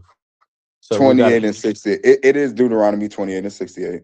Okay, wait. So I just want to make sure because I thought you have a passage that says that they will not ever return to Egypt, right? And is that Deuteronomy 28:68 that we're going to be looking at? Yes, sir. Okay, so Deuteronomy 28:68 contains a portion that says they won't be taken back into Egypt. Yes, it says Wait, what version you reading? This right now is the KJV, but I was gonna go into the actual Hebrew and break it down and parse it. Because in English it says and Yahweh shall bring thee into Egypt again with ships by the way whereof I spake it no more again, and there you shall be sold unto your enemies for bondmen and bondwomen, and no man shall buy you. Right. So what part of that? What part of this says you won't be taken back into Egypt? When it says shall bring thee into Egypt again with ships by the no. Wait. Tosip. How do you understand Tosip? You said how I understand Josephus? No, Tosip. The word that's there in Deuteronomy 28:68. Let me see 1 second. Tosip. Siamara, La Od Yasap. Well, yes. Makar Sam, Makar. Yes. So before we get to Makar, right? Okay. Yeah. So, hang on. Let me see. Let me. Because I'm in a blue letter Bible right now. Yeah. Well, because the blue letter like Yasap that's so. And for anybody listening, blue letter Bible, like so the word that's at the bottom or the word that's going to transliterate for you, that's going to be the nominative, right? So that's going to be like the like the base word, but it won't be the word that's used. The one that's actually used there is going to be the one right above it. Tosip is what's used there, and so but yeah, the word that it transliterate is not the word that's actually used there. It's kind of going to give you more of what the root word is. But let's say if we got Deuteronomy 28, and then we got 68. Let me ask you this: what does Tosip translate to in English? So I can follow you. Again. Yeah. So and so the word is definitely Tosip. I'm gonna screenshot it and post it back here in Hebrew. Hang on, let me see. Okay. Mark it. I'm gonna underline it. I'm gonna post it back here in the back chat for everybody watching. But it translates to, again, it's an event happening. It's a repeated action. Something that happens more than one time. So yeah, it's something. It's whatever the same thing is, more of it. And so you seem to have interpreted this to mean that they won't be taken back into Egypt again. And so can you support that idea that whatever that they won't be taken back? Can you support that from the text?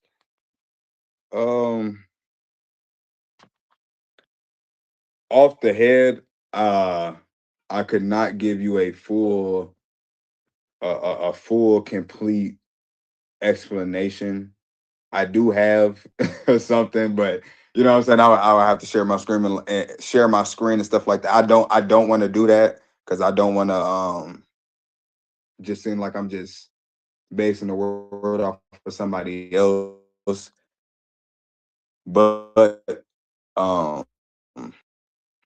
it does have something to do with the phrase of "Thou shalt see it no more again," and it has to do with the grammar.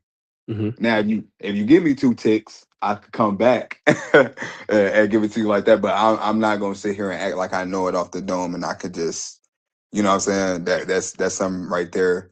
You got me. Are you Israelite? Yes. And you don't know this off the top? It's not expected for the latter generations to know this off the top. That's why That's there would be a the whole new most covenant. convenient statement I ever heard in my life. And that's because of I gotta stop. there has to go through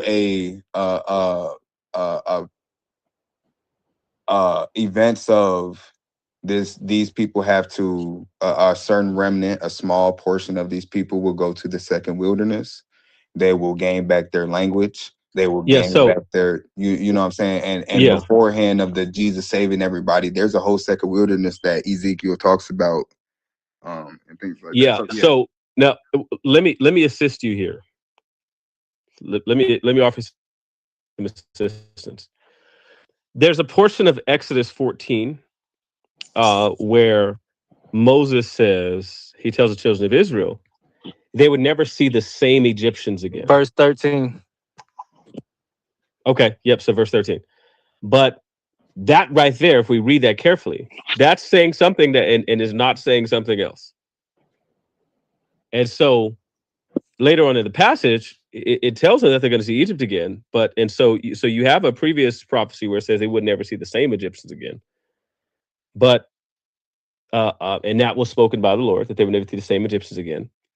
But I don't know that they were told that they would never return to Egypt. And even then, my question would be on your understanding of the conditional nature of those sorts of statements, and especially with the way that the Jews have understood the conditional nature of prophecy and those sorts of declarative statements, and that where those be absolute statements or would those be statements that were necessarily tied to their obedience to the Most High God. So we would just go down that rabbit trail anyway. But in either case, it certainly says in the text in Hebrew that they're going back there again, Tosif, that where they're going back to is going to be more of the same before. Now, I certainly don't believe they're going to see the same see the same Egyptians. No, okay, I agree with you on that. Now, that's the part that I was missing. In part of that phrase of "thou shalt not see it again" is saying, and this is not. I don't want to just make it seem like this is my own interpretation, but this is what I was trying to parse in saying that phrase. Told you I'm here to help, man. That's all good. Yeah. In English was "thou shalt not see it again," as in you won't, not even just you won't see those same Egyptians again, but that same state and that same rigorous state that y'all were in at that time, you won't see it again. And that's when I brung up, and that's why I said have to show me. Well, that's why I said this. Why I preempted this by saying the problem we're going to run into now is going to be a problem of history, because there is no question about the fact that we have records of Jews being sold in Egypt and that they went back there on ships. And so you have a one-to-one correlation with exactly what this text communicates, that they were taken back into Egypt and that they went on ships and that they were sold there. That right there is a one-to-one correlation. Now, there's other problems. Okay, I understand. Okay, now. So like I said, so even if, no matter where we go, right? So my interpretation answers all of it. If the interpretation is that they would never go back into Egypt itself on ships, because and I've heard over the years, and I've probably been arguing with Hebrew Israelites for 2000. It's 15 years now. 2011 was the first time anybody ever introduced anything like this to me. It's 2026 now. It's been 15 years. It's been since the 60s since they with the interpretation that they give. My fault. No, it's all good. So for 15 years, I've heard varying interpretations. None of them ever answered these questions. Several verses in the chapter are problematic for a Hebrew Israelite interpretation. Several. There's so many that's not even funny. And we can just walk line by line. We're going to run into issues. But this particular one thing it was like, well, they would have never been taken back into Egypt on ships anyway because it was walking distance. Well, that doesn't mean that was the only mode of travel. Like I said, we have records. We certainly have records of people coming from Egypt on ships right there to the same region. And we have same as people leaving that region right there and stopping at the slave ports in Egypt and selling Israelite slaves. Josephus gives us numbers of the ones who are sold. This is very clear. It's very direct. It's there. So how do you respond to the problem of Josephus mentioning Israelites sold as slaves in Egypt and they were transported to Egypt on ships? A one-to-one correlation with the plain reading of the verse took place around AD 70. If your understanding of this verse is that it won't be the same land that they're taken to, and that they were promised never to be taken to the land again, how do you get around what Josephus tells us happened around AD 70 with that Jewish revolt? Okay, with that, my first question was Josephus talking about all tribes going back to Egypt? Well, no. So there's no verse where it says that. Josephus doesn't specify who or what tribe. He just tells us that during that time, he talks about thousands of Jews, thousands of Israelites being taken and sold there. He talks about numbers of ones being wiped out, being killed, some who stayed, and he talks about a number of them being taken back and offered for sale at the ports there. So he doesn't specify any particular tribes, but the problem is that the verse likewise doesn't say any of what we're asking. I just want to know if the promise is that Israelites weren't going to see it, why do we have Israelites meeting this exact fate around AD 70? Okay. Now, when speaking of grammar, when you have the word you or atha feminine, ath masculine. When you have that is talking about that is not when Masha was saying you in that tense, he wasn't talking about only a couple of tribes. He wasn't only talking about that, he was talking to all tribes at that time. Yeah, if I'm understanding, so your interpretation, so your response back is that every verse here in here, when it's talking about what would occur, like say verse 1, that everything that occurs, every curse that is going to befall them, necessarily happened to every member of every tribe? Yes, sir. Okay. And that doesn't, okay, so where do you get a warrant for saying that in the text? Let's say, well, let me ask you, and this is going to be figure of speech, this is going to be interpretive as well. Is there ever a use of a synecdoche? Is a synecdoche a figure of speech used in, let's say, Deuteronomy 28, or let's say the rest of the Hebrew Bible? Are synecdoches used? What is a synecdoche? A synecdoche, yeah. So it's a particular figure of speech, right, where the whole could be spoken of as the part, or the part could be spoken of as the whole. And it doesn't have to be every particular iteration of anything. There's a whole book called Figures of Speech in the Bible.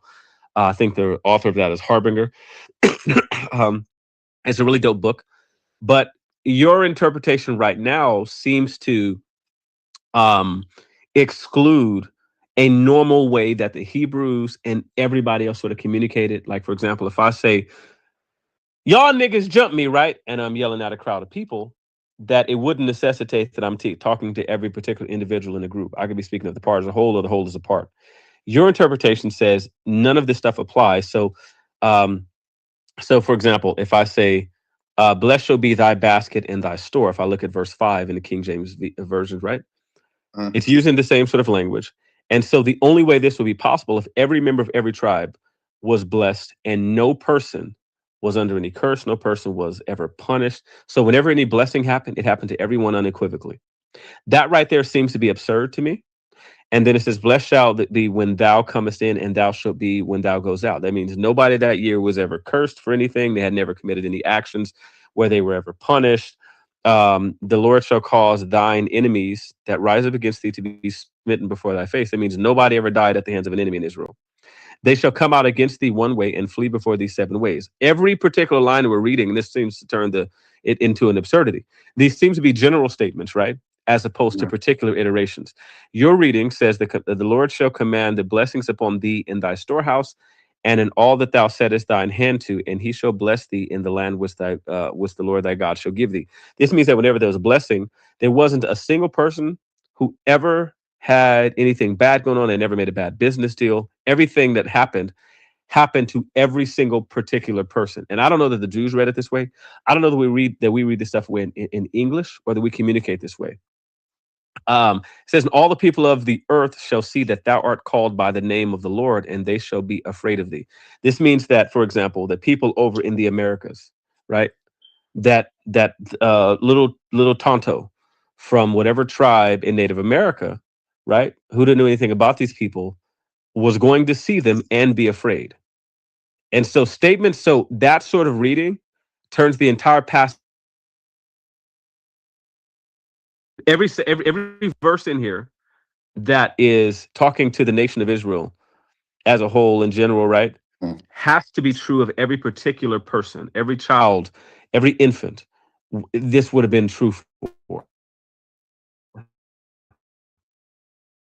Nobody would have been sick because nobody would have died that year. So we would have never had a single leper in whenever the blessings were happening. No lepers would have ever appeared. That to me doesn't seem to make any sense, because your reading says it must have been true of every particular person in every particular tribe. That seems to make nonsense of every verse in here.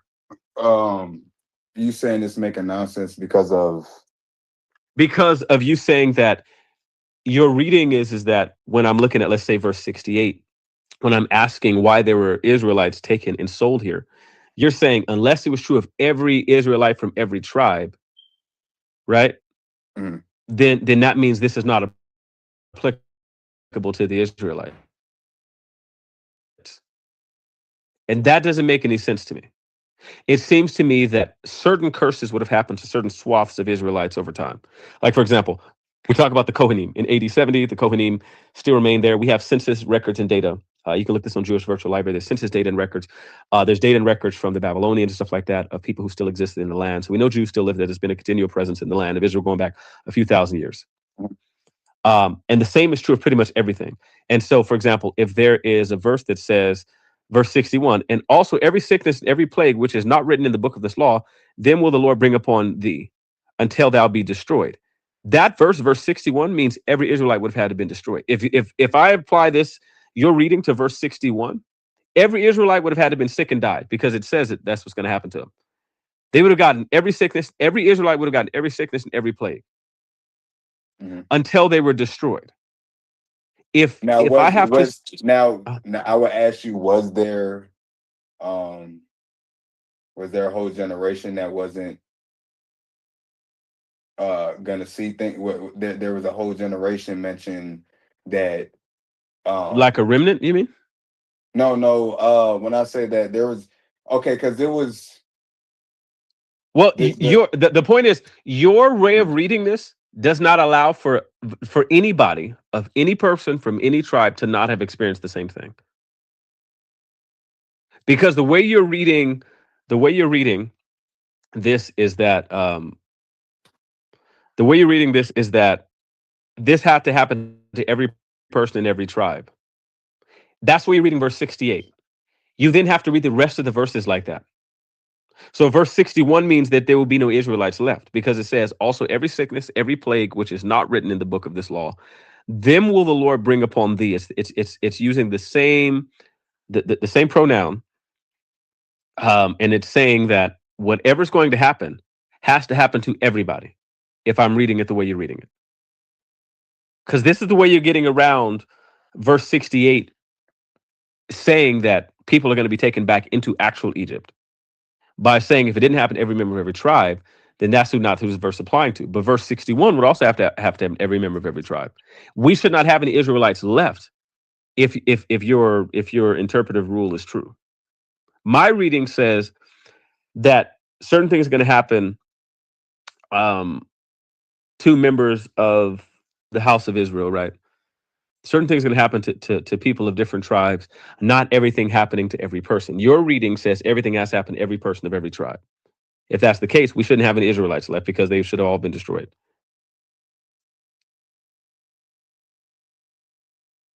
So the bottom line is that we run into the issue that I pointed out. We know in history, Titus and Vespasian went and they sacked Jerusalem. We know they did this. And we know that according to Josephus, and anybody can look this up, Josephus talks about people being taken back into Egypt on ships. Your reading says, according to change the screen, reading says that they weren't ever going to be taken back in Egypt, and that there was a promise to not be taken back into Egypt. And you're saying, well, that must mean that every member of every tribe was not going to be taken back. But if we apply that rule there, we got to apply it elsewhere. Okay, my full claim was that they would never see that type of slavery in Egypt that's again. Not. Well, right. Okay. Well, where does that say that? Which verse says that? Where does it say anything about a type of slavery? That is the same verse that I brought up as the phrase 68. Thou shalt not see it again. Well, okay. So what's the word for slavery? What's the word for slavery in that verse? Okay, let me go to it. Well, because it says la ba'adim, la avadim, and then it says vili sapachot, which is slave women and enslaved men. So where does it say anything about you won't experience that type of slavery? Where does it say that?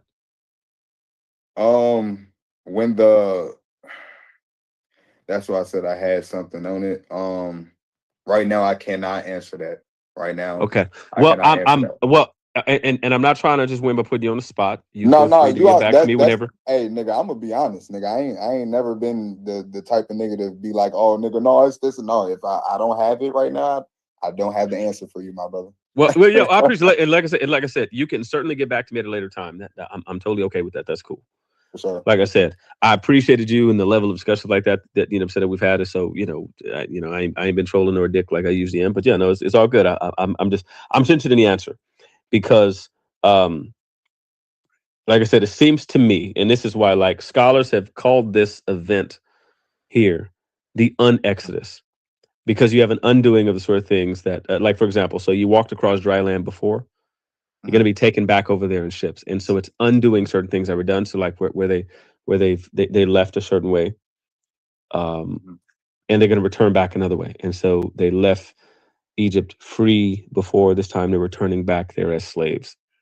So it's been noticed and called the unexodus for that reason. And so, but yeah, so for me, there's a couple things that go against your reading. One, Mitzrayim, and this is what we covered. There's no other place where Mitzrayim is not referring to something other than literal Egypt or a person from literal Egypt. Outline of biblical usage supports it. And again, everybody can pull up the Blue Letter Bible, pull up Deuteronomy 28:68. You can pull up the interlinear, click the word, and then the translation count, the way that the King James Version translated it, but every other version too, as well. The Strong's definition. And then like you look at the lexicons, the lexicons are going to tell you that it's either Egypt or a person from Egypt. Whether this is the Brown's Driver Briggs lexicon, the Jacinius Hebrew Chaldee lexicon, same thing. The concordance is going to always refer to Egypt or a person from Egypt. When you look at every usage and you go through, no reading is going to make sense as if you apply the same reading to any other location, you're going to say, okay, I mean, to any other definition, specifically the one that's used by Hebrew Israelites to argue this point, it won't make any sense. When you read the verse out loud, it won't make any sense.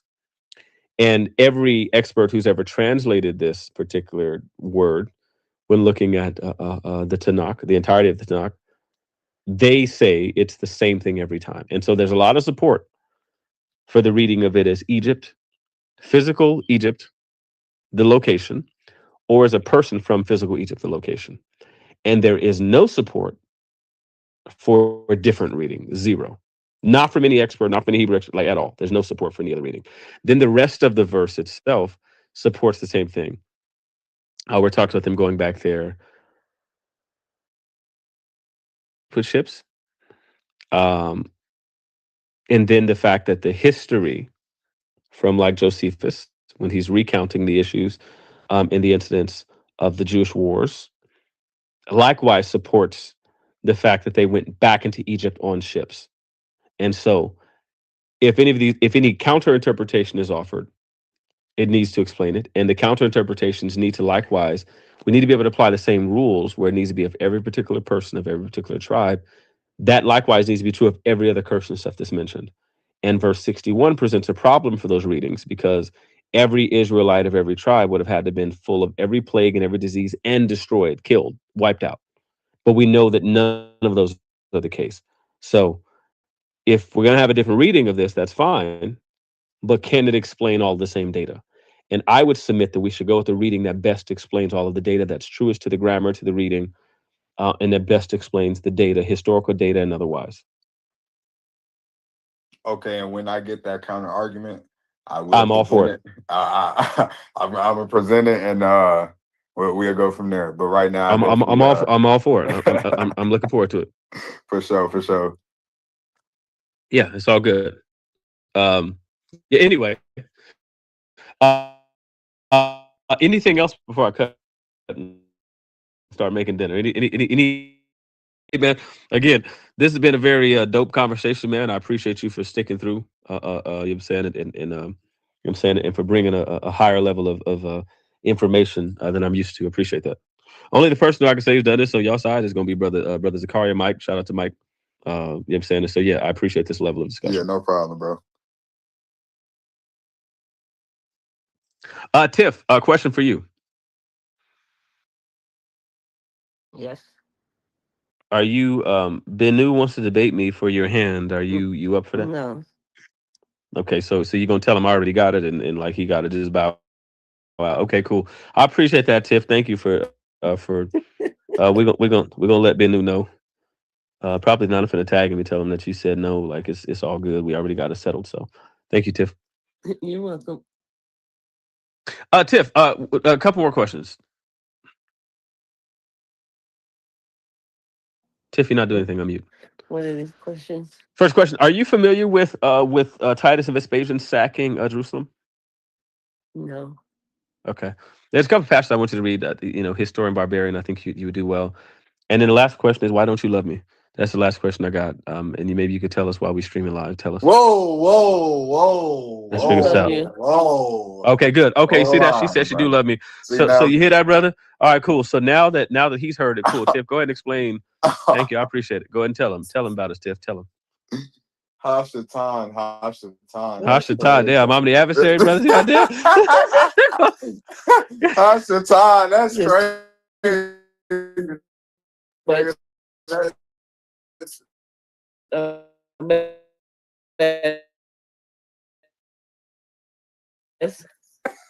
But No, I fuck with you. Yeah.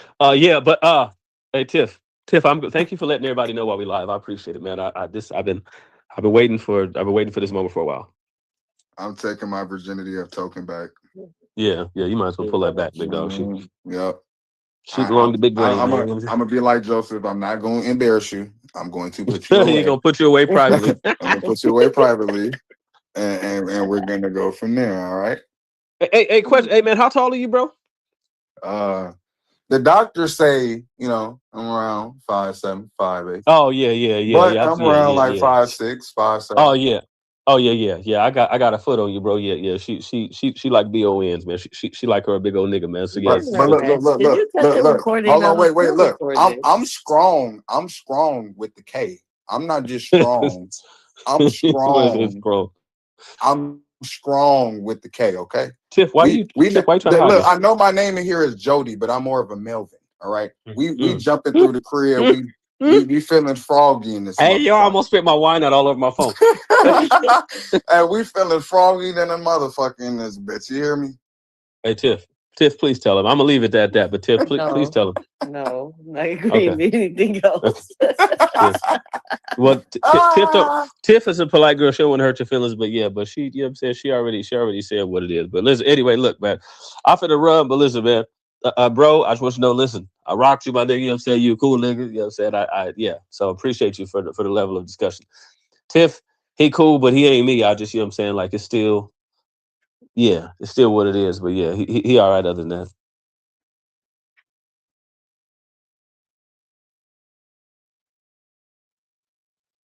Okay, hey, Tiff. I'm like, okay. Thank you. I'm finna cut, but E-Man still retarded, and Courtney too. I am. Like, is he not giving his exit speech?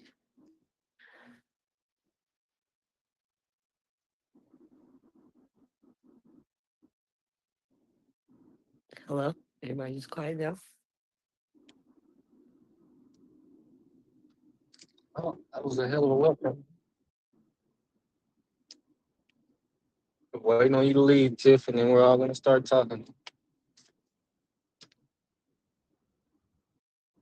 All right. Good night.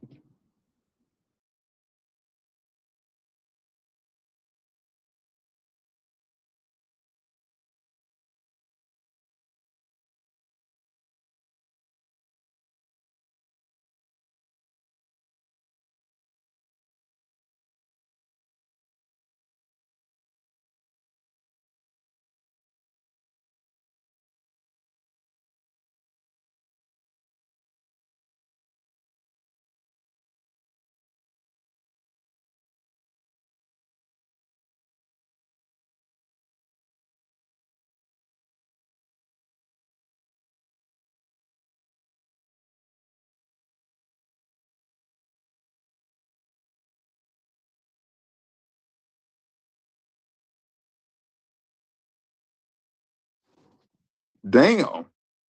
What happened?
They all left. Everybody left. What happened?